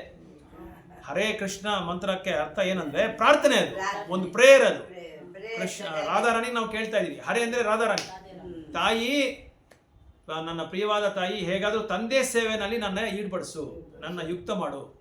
ಅದ್ರ ಅರ್ಥನೇ ಅದೇ. ಯಾರನ್ನ ಕೇಳ್ಬೋದು ಹರೇ ಕೃಷ್ಣ ಮಂತ್ರಕ್ಕೆ ಏನು ಅರ್ಥ ಅಂದ್ರೆ ನಾವು ಈಸಿಯಾಗಿ ಹೇಳ್ಬೋದು, please engage me in your service. ನಿನ್ನ ಸೇವೆಯಲ್ಲಿ ನನ್ನ ಯಾವಾಗಲೂ ಯುಕ್ತ ಮಾಡು ಅಂತ ಅದಕ್ಕೆ ಅರ್ಥ. ಸೊ ಈ ತರ ನಾವು ಇದನ್ನ ಕಂಟ್ರೋಲ್ ಮಾಡಬೇಕು ಅಂತ ಹೇಳಿದ್ರೆ, ನಾವು ಭಕ್ತಿ ಸೇವೆನಲ್ಲಿ ಯಾವಾಗಲೂ ನಿಯುಕ್ತರಾಗ್ಬಿಟ್ರೆ ಇಂದ್ರಿಯಗಳನ್ನ ಈಸಿಯಾಗಿ ನಾವು ನಿಯಂತ್ರಣ ಮಾಡ್ಬೋದು, control ತಗೊಂಡ್ಬಿಡ್ಬೋದು. So before giving up this present body, if one is able to tolerate the urges of material senses and check the force of desire and anger, he is well situated and happy in this world. ನಾವು ನಿಜವಾಗಿ ಸಂತೋಷವಾಗಿ ಸುಖವಾಗಿ ಇರಬೇಕು ಅಂತ ಹೇಳಿದ್ರೆ ನಾವೇನು ಮಾಡಬೇಕು, ಕೋಪನ ಕಡಿಮೆ ಮಾಡಬೇಕು, ಮಾತು ಕಡಿಮೆ ಮಾಡಬೇಕು. ಮಾತು ನಾವೇನು ಮಾಡ್ತೀವಿ ಅಂದರೆ ಯಾವಾಗಲೂ ಅಲ್ಪ ಮಾತುಗಳೇ. ಪ್ರಜಲ್ಪ ಅಂತ ಹೆಸರು ಅದಕ್ಕೆ. ಪ್ರಜಲ್ಪ ರೂಪಗೋಸ್ವಾಮಿ ಅದೇ ಹೇಳ್ತಾರೆ, ಎಲ್ಲಿ ಪ್ರಜಲ್ಪ ಇರುತ್ತೋ ಅಲ್ಲಿ ಭಗವಂತನ ಇದ್ರ ಬಗ್ಗೆ ಇರಲ್ಲ, ಭಗವಂತನ ಚಿಂತನೆ ಏನೇ ಇರಲ್ಲ, ಯಾವಾಗಲೂ ಪ್ರಜಲ್ಪನೆ. ತೆಲುಗುನಲ್ಲಿ ಒಂದು ಹೇಳ್ತಾರೆ, ರಾಮೇಶ್ವರ ಪದಗಳು ಸನೇಶ್ವರ ಪದ ಹಿಡಿಲೇದಪ್ಪ ಅಂತ ಹೇಳ್ತಾರೆ. ಆ ಥರ ಎಲ್ಲೋದ್ರೂ ಅದ್ರ ಬಗ್ಗೆನೇ ಮಾತಾಡೋದು. ದೇವಸ್ಥಾನಕ್ಕೆ ಹೋದ್ರೇನು ಅದೇ, ಅತ್ತ ಕೊಡಲ್కి జగడాలంట మన కోడలు పారిపోషన్ అంట ఇదే దేవస్థానం పోతేనే అదే అదే అవును. వాళ్ళ ఇంట్లో అమెరికా అబ్బాయిని చూసినాడంట ఇది 15వ తారీఖు ఎంగేజ్మెంట్ అంట ఇదే సో ఇద్దరు వెళ్ళిపోతారంట ಇದೇ ದೇವಸ್ಥಾನದಲ್ಲೂ ಅದೇ అదే correct. ಏನಪ್ಪ ಇಲ್ಲಿ ದೇವಸ್ಥಾನಕ್ಕೆ ಬಂದಿದ್ದೀರಿ ಅದ್ರ ಬಗ್ಗೆ ನಾವು ಮಾತಾಡಬಾರ್ದು ಅನ್ನೋದು ಇದೇ ಇರಲ್ಲ. ಆ ಪ್ಯೂರಿಟಿನೇ ಹೊಟ್ಟೋಗ್ಬಿಡುತ್ತೆ. ಅವಾಗ ಏನಾಗುತ್ತೆ ಅಲ್ಲಿ ದೇವಸ್ಥಾನದ ಇರೋ ಏನೋ ಪವಿತ್ರತೆ ಹೊಟ್ಟೋಗ್ಬಿಡುತ್ತೆ. ಆ ಪವಿತ್ರತೆ ಹೊಟ್ಟೋಗ್ಬಿಡುತ್ತೆ. ಯಾಕಂದ್ರೆ ಅಲ್ಲಿ ಭಗವಂತ ಏನಕ್ಕೋಸ್ಕರ ನಾವು ಅಲ್ಲಿ ಹೋಗಿರೋದು? ಭಗವಂತನ ಸಂತೃಪ್ತಿ ಮಾಡೋದಕ್ಕೆ, ಅವ್ರನ್ನ ಗುಣಗಾನ ಮಾಡೋದಕ್ಕೆ, ಅವ್ರ ಆಚಾರ್ಯಸ್ನ ಏನ್ ಹೇಳಿದಾರೆ ಅದನ್ನ ಕೇಳೋದಕ್ಕೆ ನಾವು ಹೋಗಿರೋದು. ಇದೆಲ್ಲ ಹೋಗ್ಬೇಕಂತ ಅಲ್ಲಿ ಹೋಗಿರೋದು. ಅದಕ್ಕೆ ಕ್ಷೇತ್ರಕ್ಕೆ ಏನಕ್ಕೆ ಹೋಗ್ತಾರೆ ಅಂದರೆ, ಕ್ಷೇತ್ರ ಅಂತ ನಾವು ಹೋಗ್ತಿರಲ್ಲ, ದೇವಸ್ಥಾನಗಳಿಗೆ ಹೋಗೋದಲ್ಲ. ಏನಕ್ಕೆ ಅಂದರೆ ನಮ್ಮ ಸಂಪ್ರದಾಯದಲ್ಲಿ ಇಡೀ ಜೀವನ ನಾವು ಏನು ಮಾಡಿದ್ದೀರಿ ಅಂದರೆ, ಭೌತಿಕ ಜೀವನದಲ್ಲಿ ಆಳವಾಗಿ ಹೊಟ್ಟೋಗ್ಬಿಟ್ಟಿರುತ್ತೆ, ಆಳವಾಗಿ ಮುಳುಗೋಗ್ಬಿಟ್ಟಿದ್ರಂತೆ.